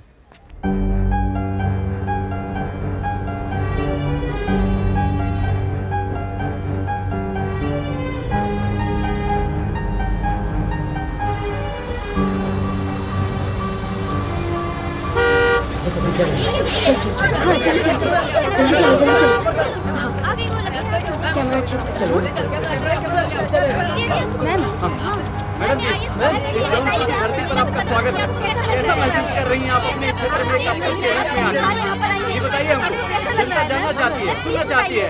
हमारा चैनल पूरी दुनिया में आपका ये सफर, आपकी जर्नी दिखाना चाहता है। मैडम जी आप बोलिए, सच्ची खबर अपने दर्शकों को बताना चाहता है। बताना चाहता है कि एक छोटे से गाँव से कैसा फील छोटे से परिवार की लड़की IAS क्या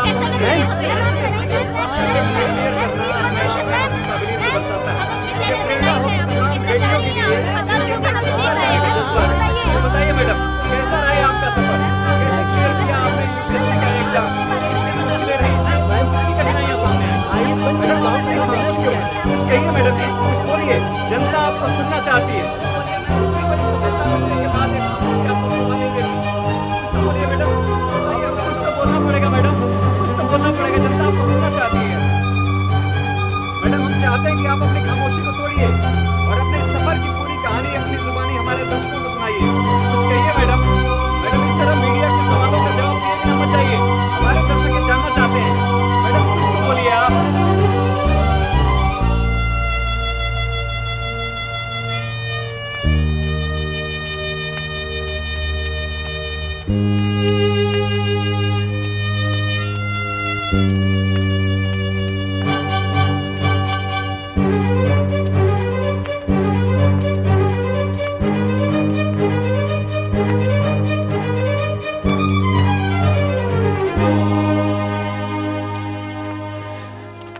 प्रणाम बाबूजी।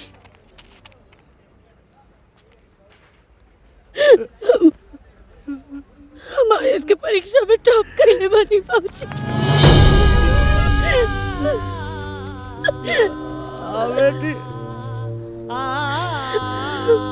बेटा अब हम रिक्शा पर बैठा के झूम झूम के चल आई बात। चला अब ना बाबूजी, बचपन से आज ले हम जब भी पास भईनी तब रहुआ हमरा के रिक्शा पे बैठा के घुमौनी, लेकिन आज हम ना, आज रहुआ पास भइल बानी बाबूजी। आज हम ये पूरा दुनिया के बताई कि हम राहुल बेटी है, एगो रिक्शा वाला की IAS बेटी। आई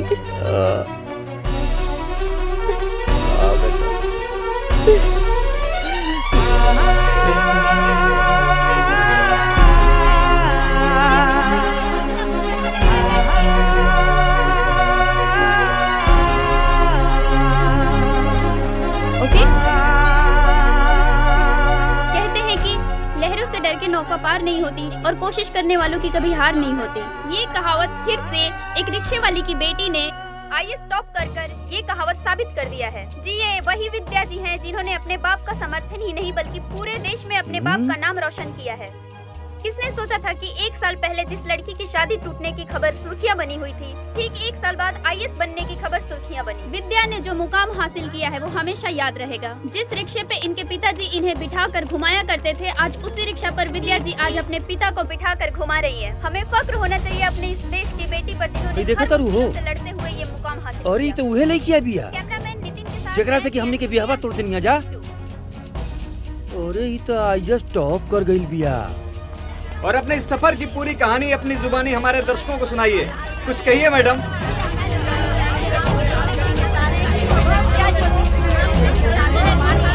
अरे विद्या बिटिया रिक्शा चलावती है। मैडम हम चाहते हैं कि आप अपनी खामोशी को तोड़िए। गोपाल भैया ऊपर बैठे ना, जरूर कोनो खुशखबरी की बात बा। आप आईएएस बनने के बाद पहली बार यहाँ पर आई हैं। आपको कैसा लग रहा है मैम? मैम प्लीज बताइए। मैम बताएंगी? अरे वाह बिटिया रानी वाह। प्रणाम चाचा जी। खुश रह बेटा खुश रह। अरे भाई गोपाल भाई बहुत बहुत बधाई हो। बूंदा भगत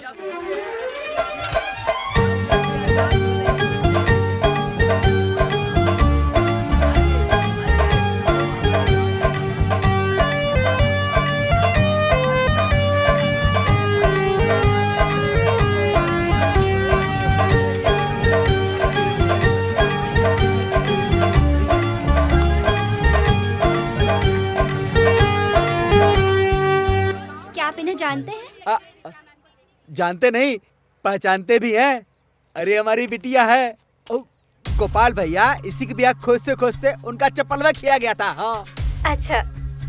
और जिन लोगों ने रिश्ता तोड़ा है ना, आज उनके मुख पे कालिक पोती हमारी बिटिया ने। और जब स्कूल जा रही थी कॉलेज, हमारा सिनेमा चौड़ा होके बम बम हो गया था कि हमारी बिटिया है। विद्या जी, पहले आपके पिताजी आपको बिठा के घुमाया करते थे, अब आप अपने पिताजी को बिठा के घुमा रही हैं। आपको कैसा लग रहा है? बताइए विद्या जी, बताइए।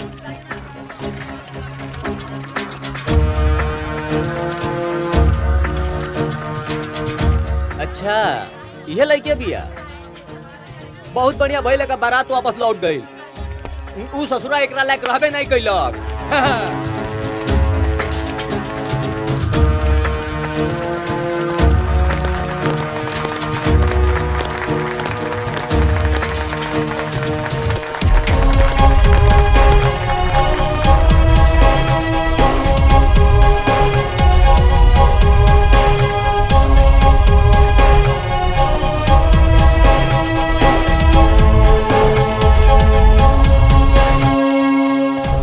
भाई रिक्शा वाले की बेटी तक कमाल कर गई। अरे भाई जे पढ़ाई करी उहे ना आगे बढ़ी।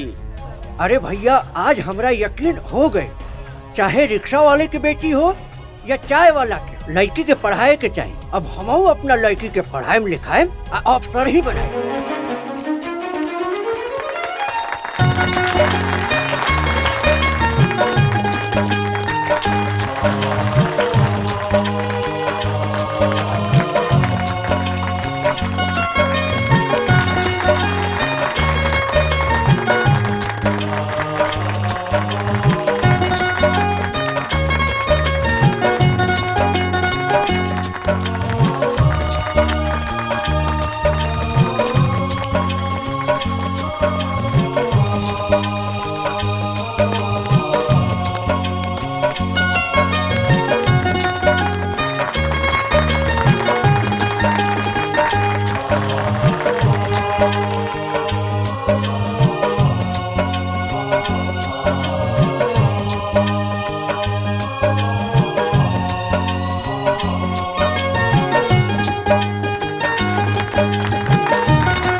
अपने देश वालों को क्या कहना चाहती अरे है? भैया मार्कशीट और सर्टिफिकेट के वैल्यू जानी ना जे देखी उस सरवन के औकाते ना रहे एकरा से ब्याह करे के।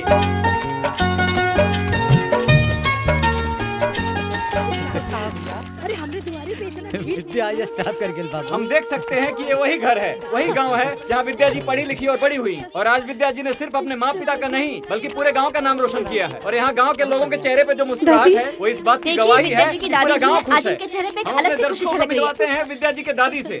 दादी जी आप क्या कहना चाहेंगी इस खुशी के मौके पर? आज इनके चेहरे पे एक अलग सी खुशी झलक रही है। आइए इनसे कुछ बात करते हैं। तो दादी जी आप मुझे ये बताइए कि आपकी पोते ने इतनी बड़ी सफलता हासिल की है, आप इसके बारे में क्या कहना चाहेंगे? अरे ये सब तो ठीक हो, बस एक उम्मीद बा कि हमार बिटिया रानी का बियाह अच्छे घर में हो जाए। आपकी बेटी ने आईएएस टॉप किया है तो आपको शादी के बारे में क्यों अरे सोचना जब है? लड़की सियान हो जाए तो ओकर सही समय पर बियाह हो जाए तो बहुत अच्छा रहला।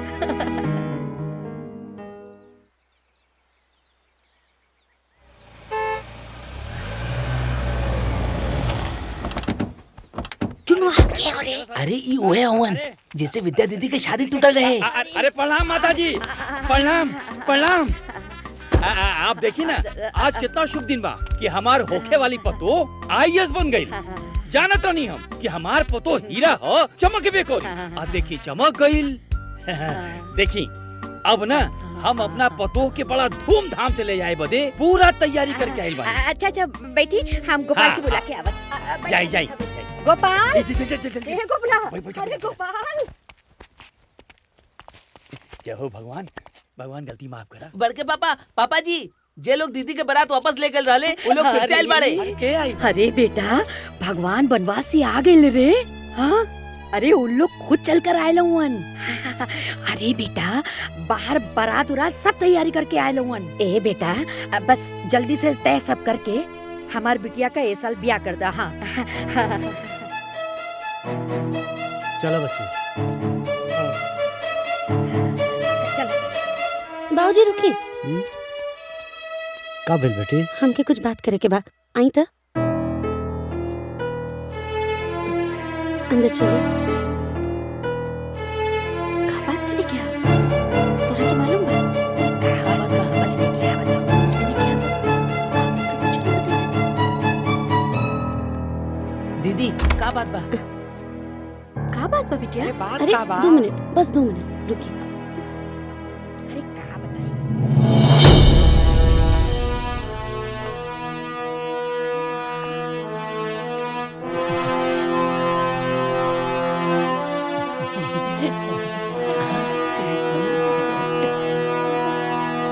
ए चुन्नू सुनो।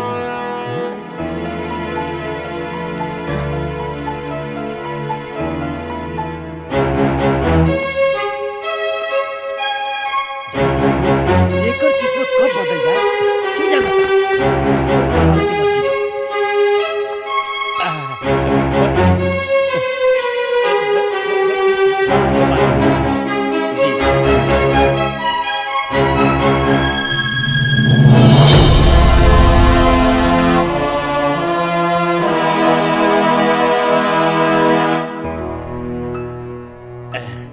अब देखी ना जब बारात आइल रहे तो हमार लड़का क्लर्क रहे।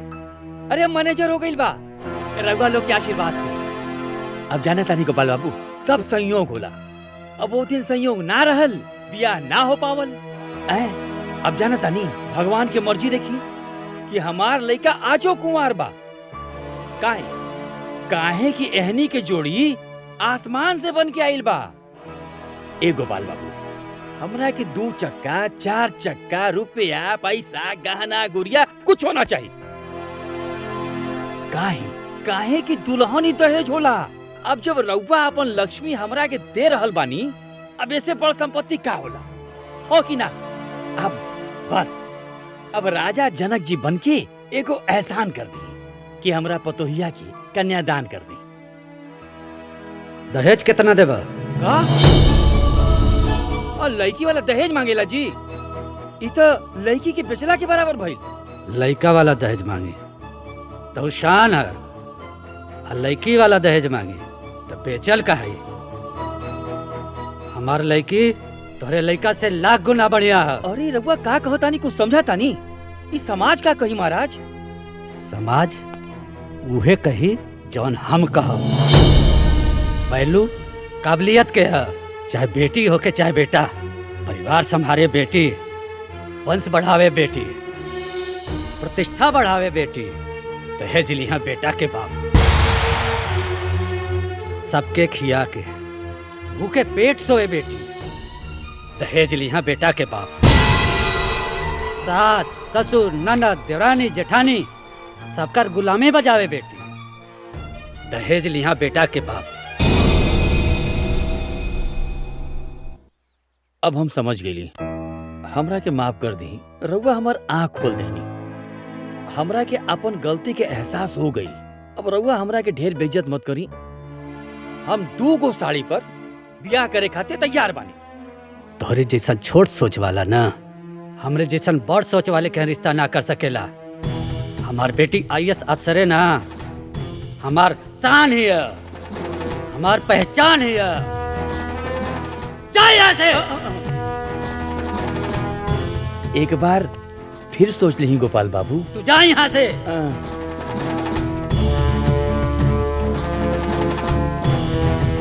सुनी,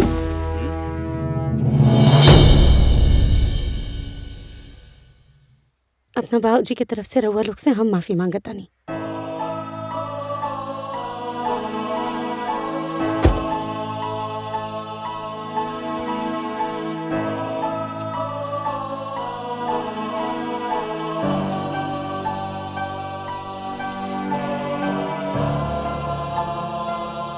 अपना बाबूजी की तरफ से हम आप लोग से माफी मांगल चाहता नहीं। हमरे बाबूजी रउआ लोग के नीचा ना दिखावल चाहत रहे। उ तो बस अपना बेटी के वैल्यू बतावल चाहत रहे। इनकर कोनो भी बात के घमंड मत समझब रउआ लोग।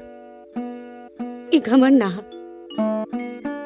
एगो बेटी के पिता के मन में इतना साल से दबल गुस्सा और दुख है। सॉरी, रउआ लोग जाइए please. I am sorry.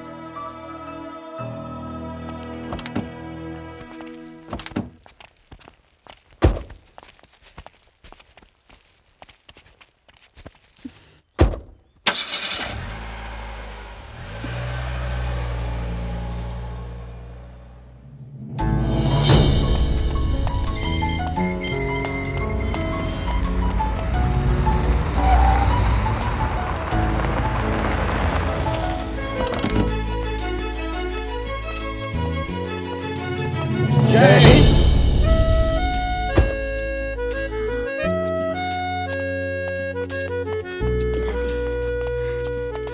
Welcome madam. Thank you. Mishra ji, tempo से सब सामान घर पर शिफ्ट करवा दीजिए। आइए आई सर। दादी, आई बाबूजी।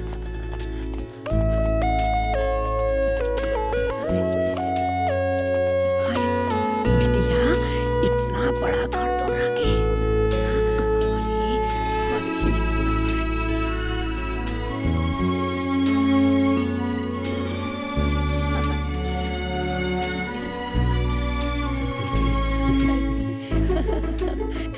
अरे बेटी, रहे खातिर इतना बड़ा घर।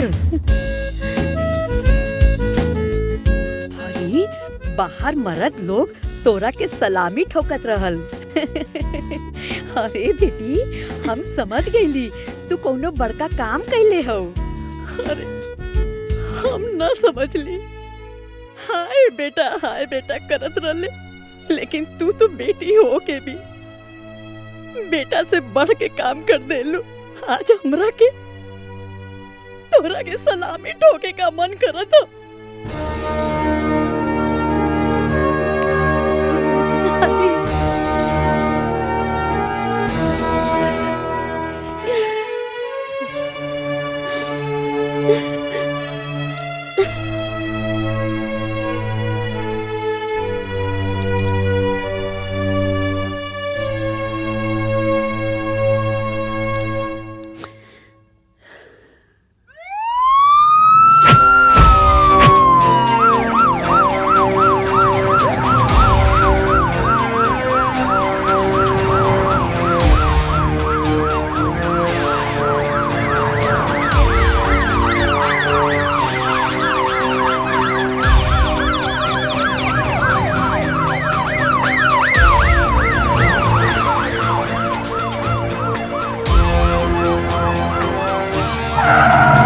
जैसा कि आप देख सकते हैं विद्या मैडम की गाड़ी हमारे सामने आके रुक रही है और हम अभी आप सबसे रूबरू करवाते हैं विद्या मैडम को।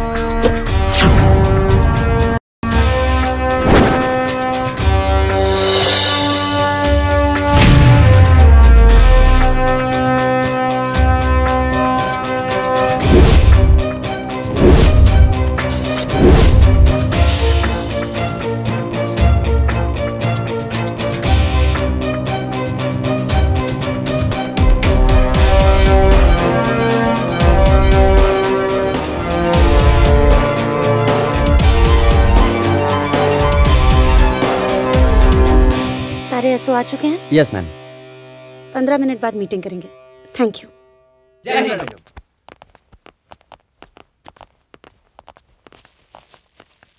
Thank you. पर्स जी। Thank you ma'am.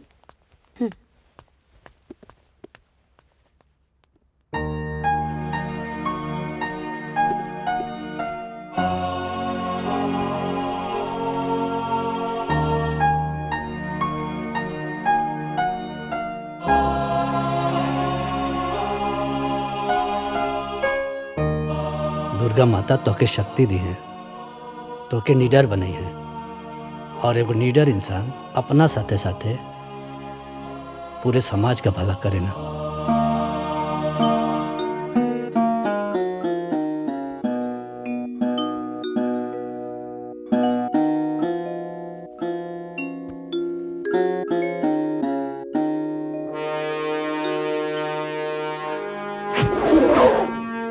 हमारे जिले को अच्छे से चलाने के लिए मुझे आप सबके सपोर्ट की जरूरत है। Yes madam. जिले के हर ब्लॉक में, हर गांव में होने वाली हर एक शादी में लेन देन की पूरी लिस्ट मुझे शादी से पहले चाहिए। अगर किसी भी सामान को देखकर ऐसा लगा कि दहेज लिया या दिया जा रहा है तो दहेज लेने वाले और दहेज देने वाले दोनों के ऊपर सख्त कार्रवाई होनी चाहिए। और अगर किसी ने भी ये कार्रवाई करने में हिचकिचाहट की तो उनके ऊपर सख्त से सख्त कार्रवाई मैं करूंगी। जी मैडम।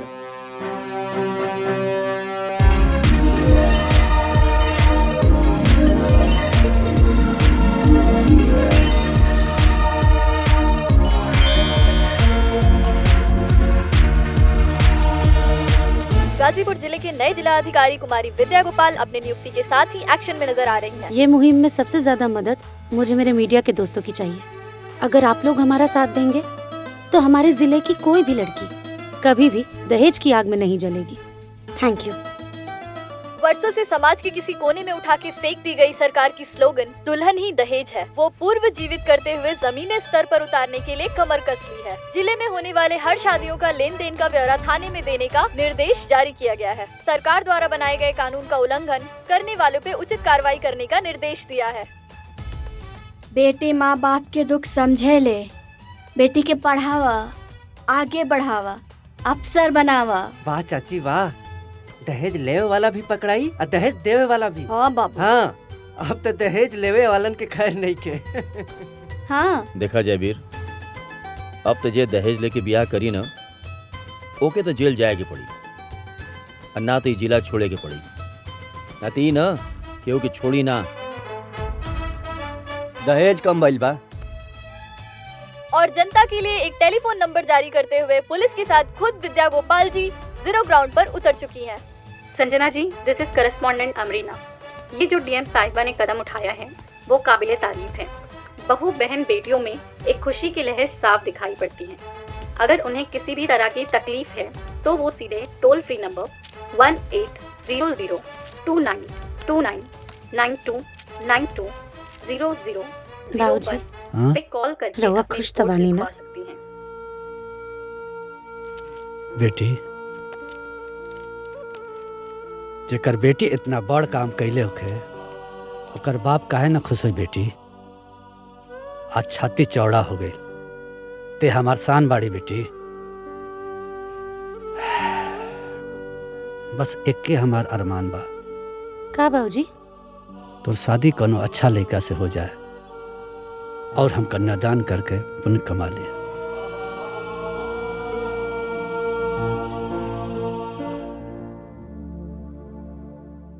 मम्मी।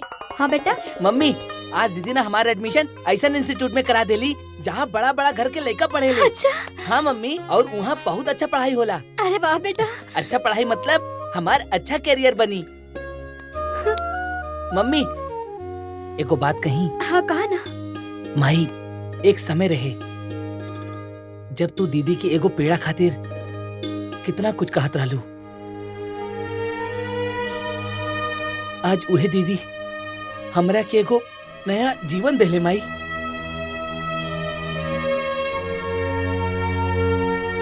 हाँ माई।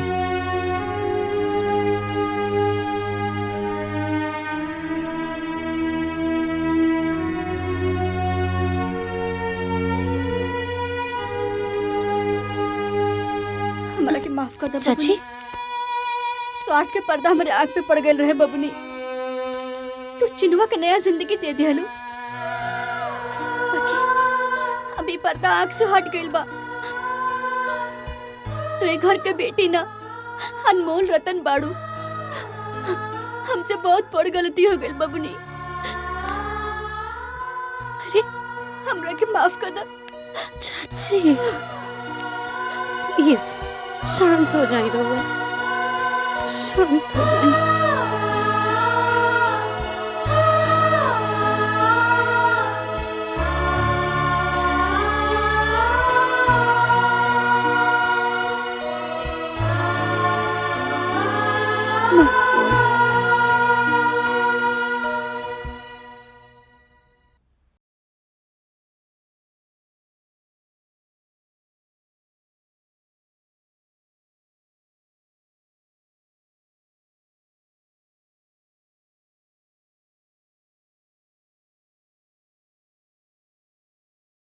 कि आपकी मुहिम लड़कियों के लिए अभिशाप बनती जा रही है। मैडम, आप ये जो दहेज लेने वालों को उठा रही हैं, ये कार्रवाई आखिर कब तक चलेगी? जी मैम बोलिए कुछ।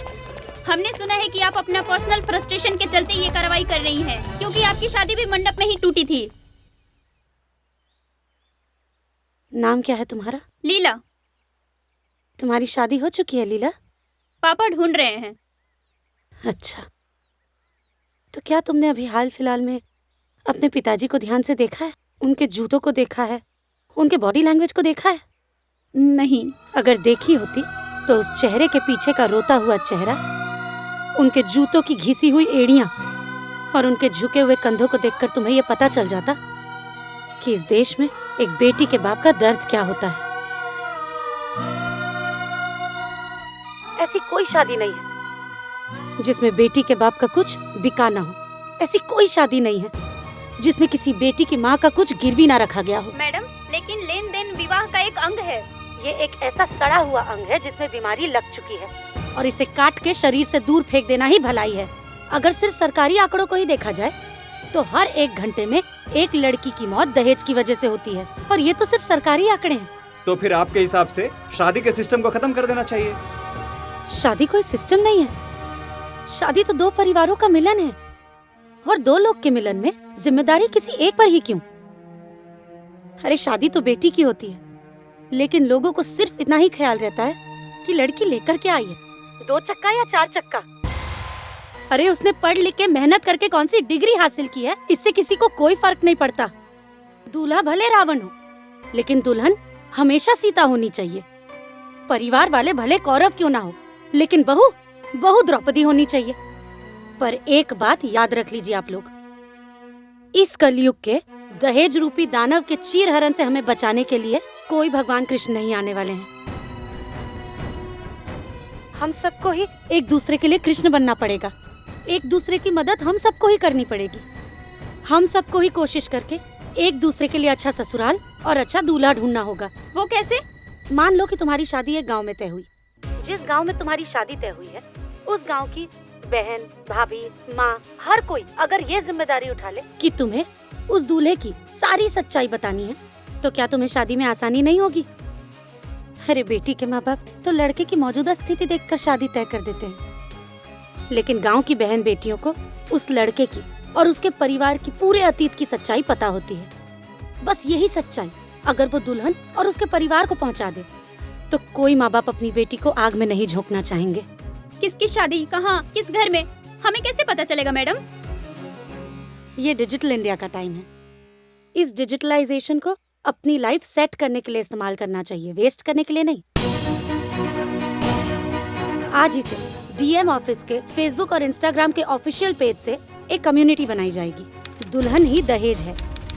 मेरा आप सब लोगों से भी निवेदन है कि इस न्यूज़ को जितना हो सके उतना स्प्रेड कीजिए और हमारे जिला की जितनी लड़कियां हैं हर कोई उस कम्युनिटी को ज्वाइन करे और उस कम्युनिटी में जिसकी जहां शादी हो रही है वो सारी डिटेल्स शेयर करें और साथ ही में दूल्हे की सारी डिटेल्स शेयर करें। फिर उस लड़के के बारे में बाकी कोई भी लड़की जो भी कुछ जानती हो वो डिटेल भी उस कम्युनिटी पर शेयर करें।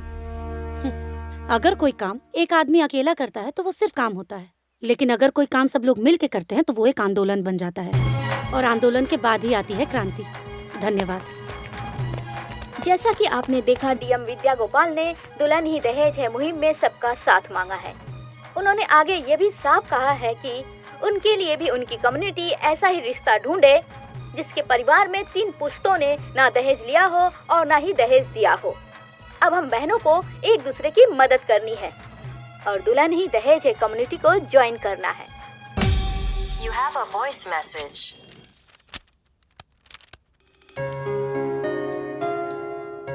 मैडम, मैं नाजिया।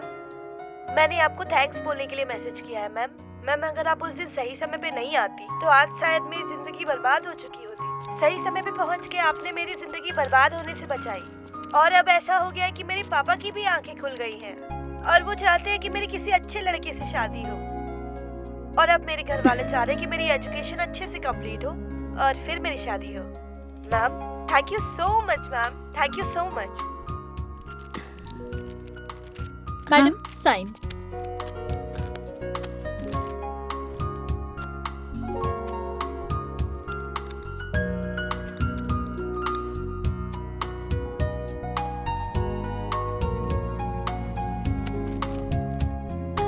लीजिए। मैडम, आप बहुत अच्छा काम कर रही हैं। आपकी बनाई हुई कम्युनिटी दुल्हन ही दहेज है मेरी बेटी के लिए अच्छा रिश्ता ढूंढने में बहुत मदद कर रही है।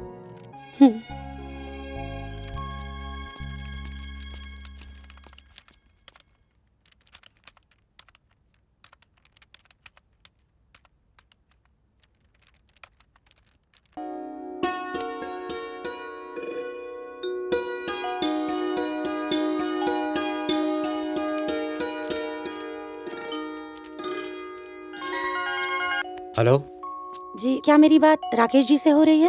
जी, मैं राकेश। आप कौन? जी, मैं विद्या गोपाल बात कर रही हूँ। नमस्ते। नमस्ते जी, बोलिए। नमस्ते। एक्चुअली मेरी कम्युनिटी फैमिली ने मेरे फ्यूचर हस्बैंड के लिए आप ही को सर्टिफाई किया है। अरे वाह, कम्युनिटी सर्टिफिकेशन।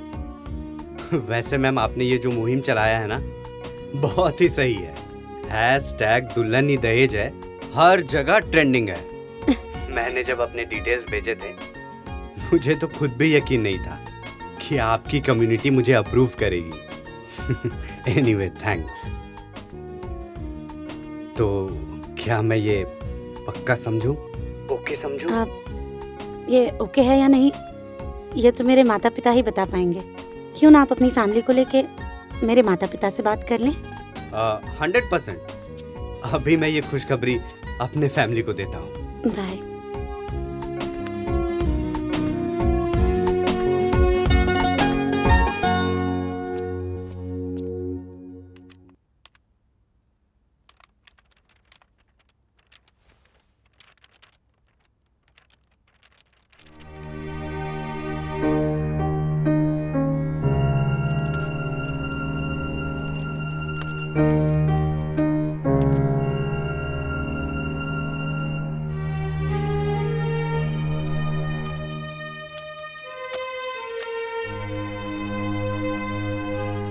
ना, हम अंदर ना सर प्लीज 5 मिनट खातिर हमरा जाए दी। हेलो, राम सिंह जी। जय हिंद मैडम। जय हिंद।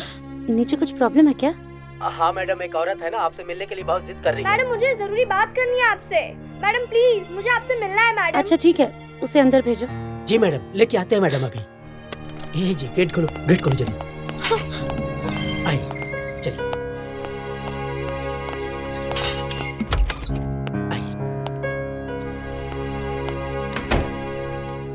नमस्ते मैम। नमस्ते जी, बोलिए। मैम आपकी शादी जिस लड़के से हो रही है ना, मैं उसकी बड़ी बहन हूँ। अरे आप बैठिए ना, खड़ी क्यों हैं? ओके। कुछ चाय कॉफी मंगाएं आपके लिए? नहीं मैम, थैंक यू। वो आप कह रही थी कि आपको मुझसे कुछ ज़रूरी बात करनी है।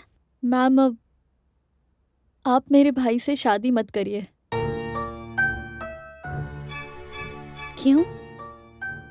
मत करिए मैम। क्या आपके भाई शराबी हैं? नहीं मैम। तो उन्हें जुआ खेलने की लत है? नहीं। तो क्या वो लड़कियों के साथ बदतमीजी करते हैं? नहीं मैम, ऐसी तो कोई अवगुण नहीं है मेरे भाई में मैम।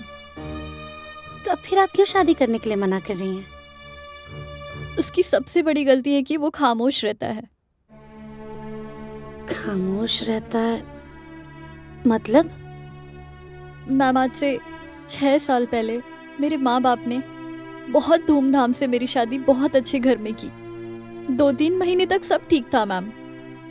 उसके बाद बात ही बात में मेरे ससुराल वाले दहेज का जिक्र करने लगे और 1.5 साल बीतते बीतते दहेज के लिए मेरा पति मुझ पर हाथ भी उठाने लगा। ये बात मैंने अपने माँ बाप को बताई मैम। उन्होंने मुझसे सब्र रखने और इस बात के लिए कुछ हल ढूंढने की बात कही, लेकिन मैम एक सड़क दुर्घटना में मेरे माँ बाप की मृत्यु हो गई। उसके बाद हालात बद से बदतर हो गए,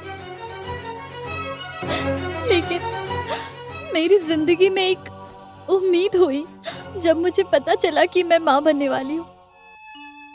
1 साल तक मेरे ससुराल वालों ने दहेज की बात तक नहीं की, लेकिन बस मेरी बेटी के पैदा होने तक 1.5 साल तक मैंने जैसे तैसे अपनी और अपनी बेटी की जान बचाई मैम। पर जब मुझसे लगा कि अब मुझसे नहीं हो पाएगा, तब मैंने अपनी आखिरी उम्मीद अपने भाई से मदद मांगी। मैंने उससे कहा कि मैं ऐसे परिवार में नहीं रह सकती जहां सिर्फ मुझे दहेज के लिए रखा जाता है और मेरी बेटी उनके लिए बोझ है मैम। मेरे भाई ने मुझसे कहा कि वो मेरा और मेरी बेटी का खर्च तो उठा सकता है, लेकिन ये बदनामी नहीं उठा सकता कि जहां मेरे स्वर्गवासी पिता ने मेरी शादी तय की है वो रिश्ता गलत है।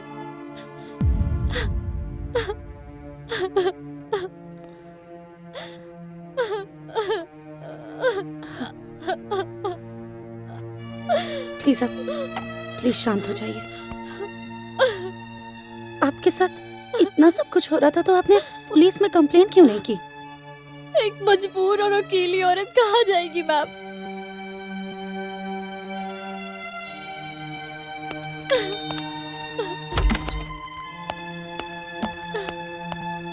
जय हिंद मैडम। जय हिंद। इनकी कंप्लेंट लिखिए और 498 के तहत जितने भी केसेस बना सकते हैं उतने केसेस लगाकर इनके ससुराल वालों को अंदर करिए। जी मैडम। ये आपकी कंप्लेंट लिख देंगे और उसके बाद भी अगर आपको या आपकी बेटी को कोई भी तकलीफ हुई तो आप बेझिझक कभी भी मेरे पास आ सकती हैं, ठीक है? जी मैम। अपना ध्यान रखिएगा। आइए। Thank you.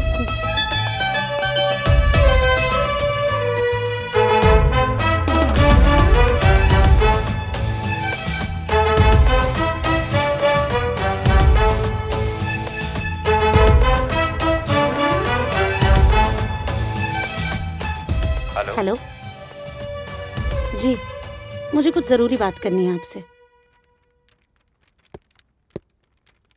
आपने इतना अर्जेंट क्यों बुलाया? कोई ज़रूरी काम था?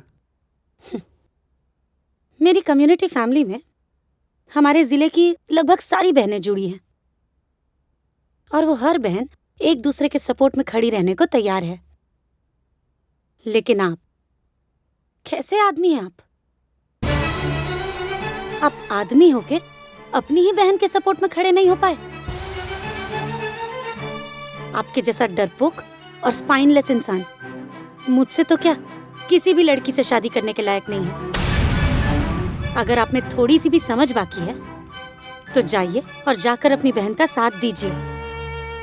6 साल तो उसने जिल्लत भरी जिंदगी जी है, कम से कम अब तो वो और आपकी भांजी स्वाभिमान से जी सके। अब प्लीज जाइए।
हेलो सर। जय हिंद। सर आप यहाँ? क्यों, मैं नहीं आ सकता क्या? नहीं सर, ऐसी बात नहीं, आप आइए ना सर प्लीज।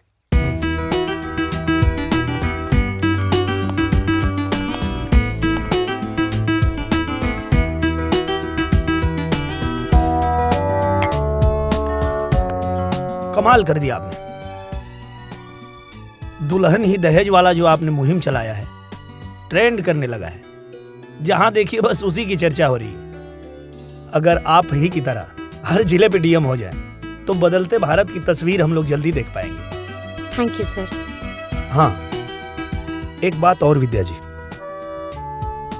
आप भी अब दुल्हन बनने की तैयारी कर लीजिए, क्योंकि आपकी शर्त के अनुसार मैंने वो फैमिली ढूंढ लिया है जिसमें 3 पुश्तों में ना कभी किसी ने दहेज लिया है और ना दहेज दिया है, और वो फैमिली आपके सामने है।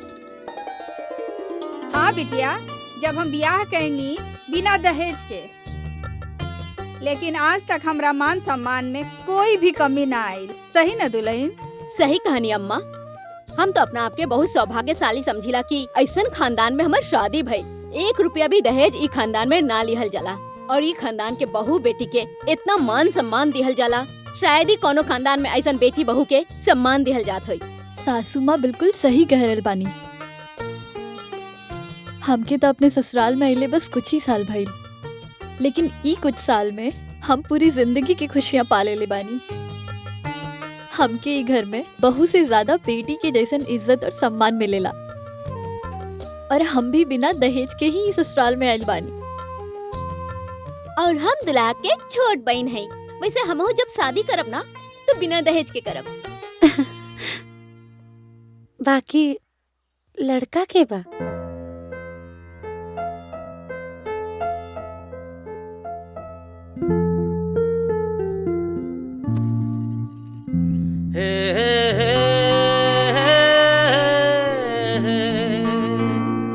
ला ला ला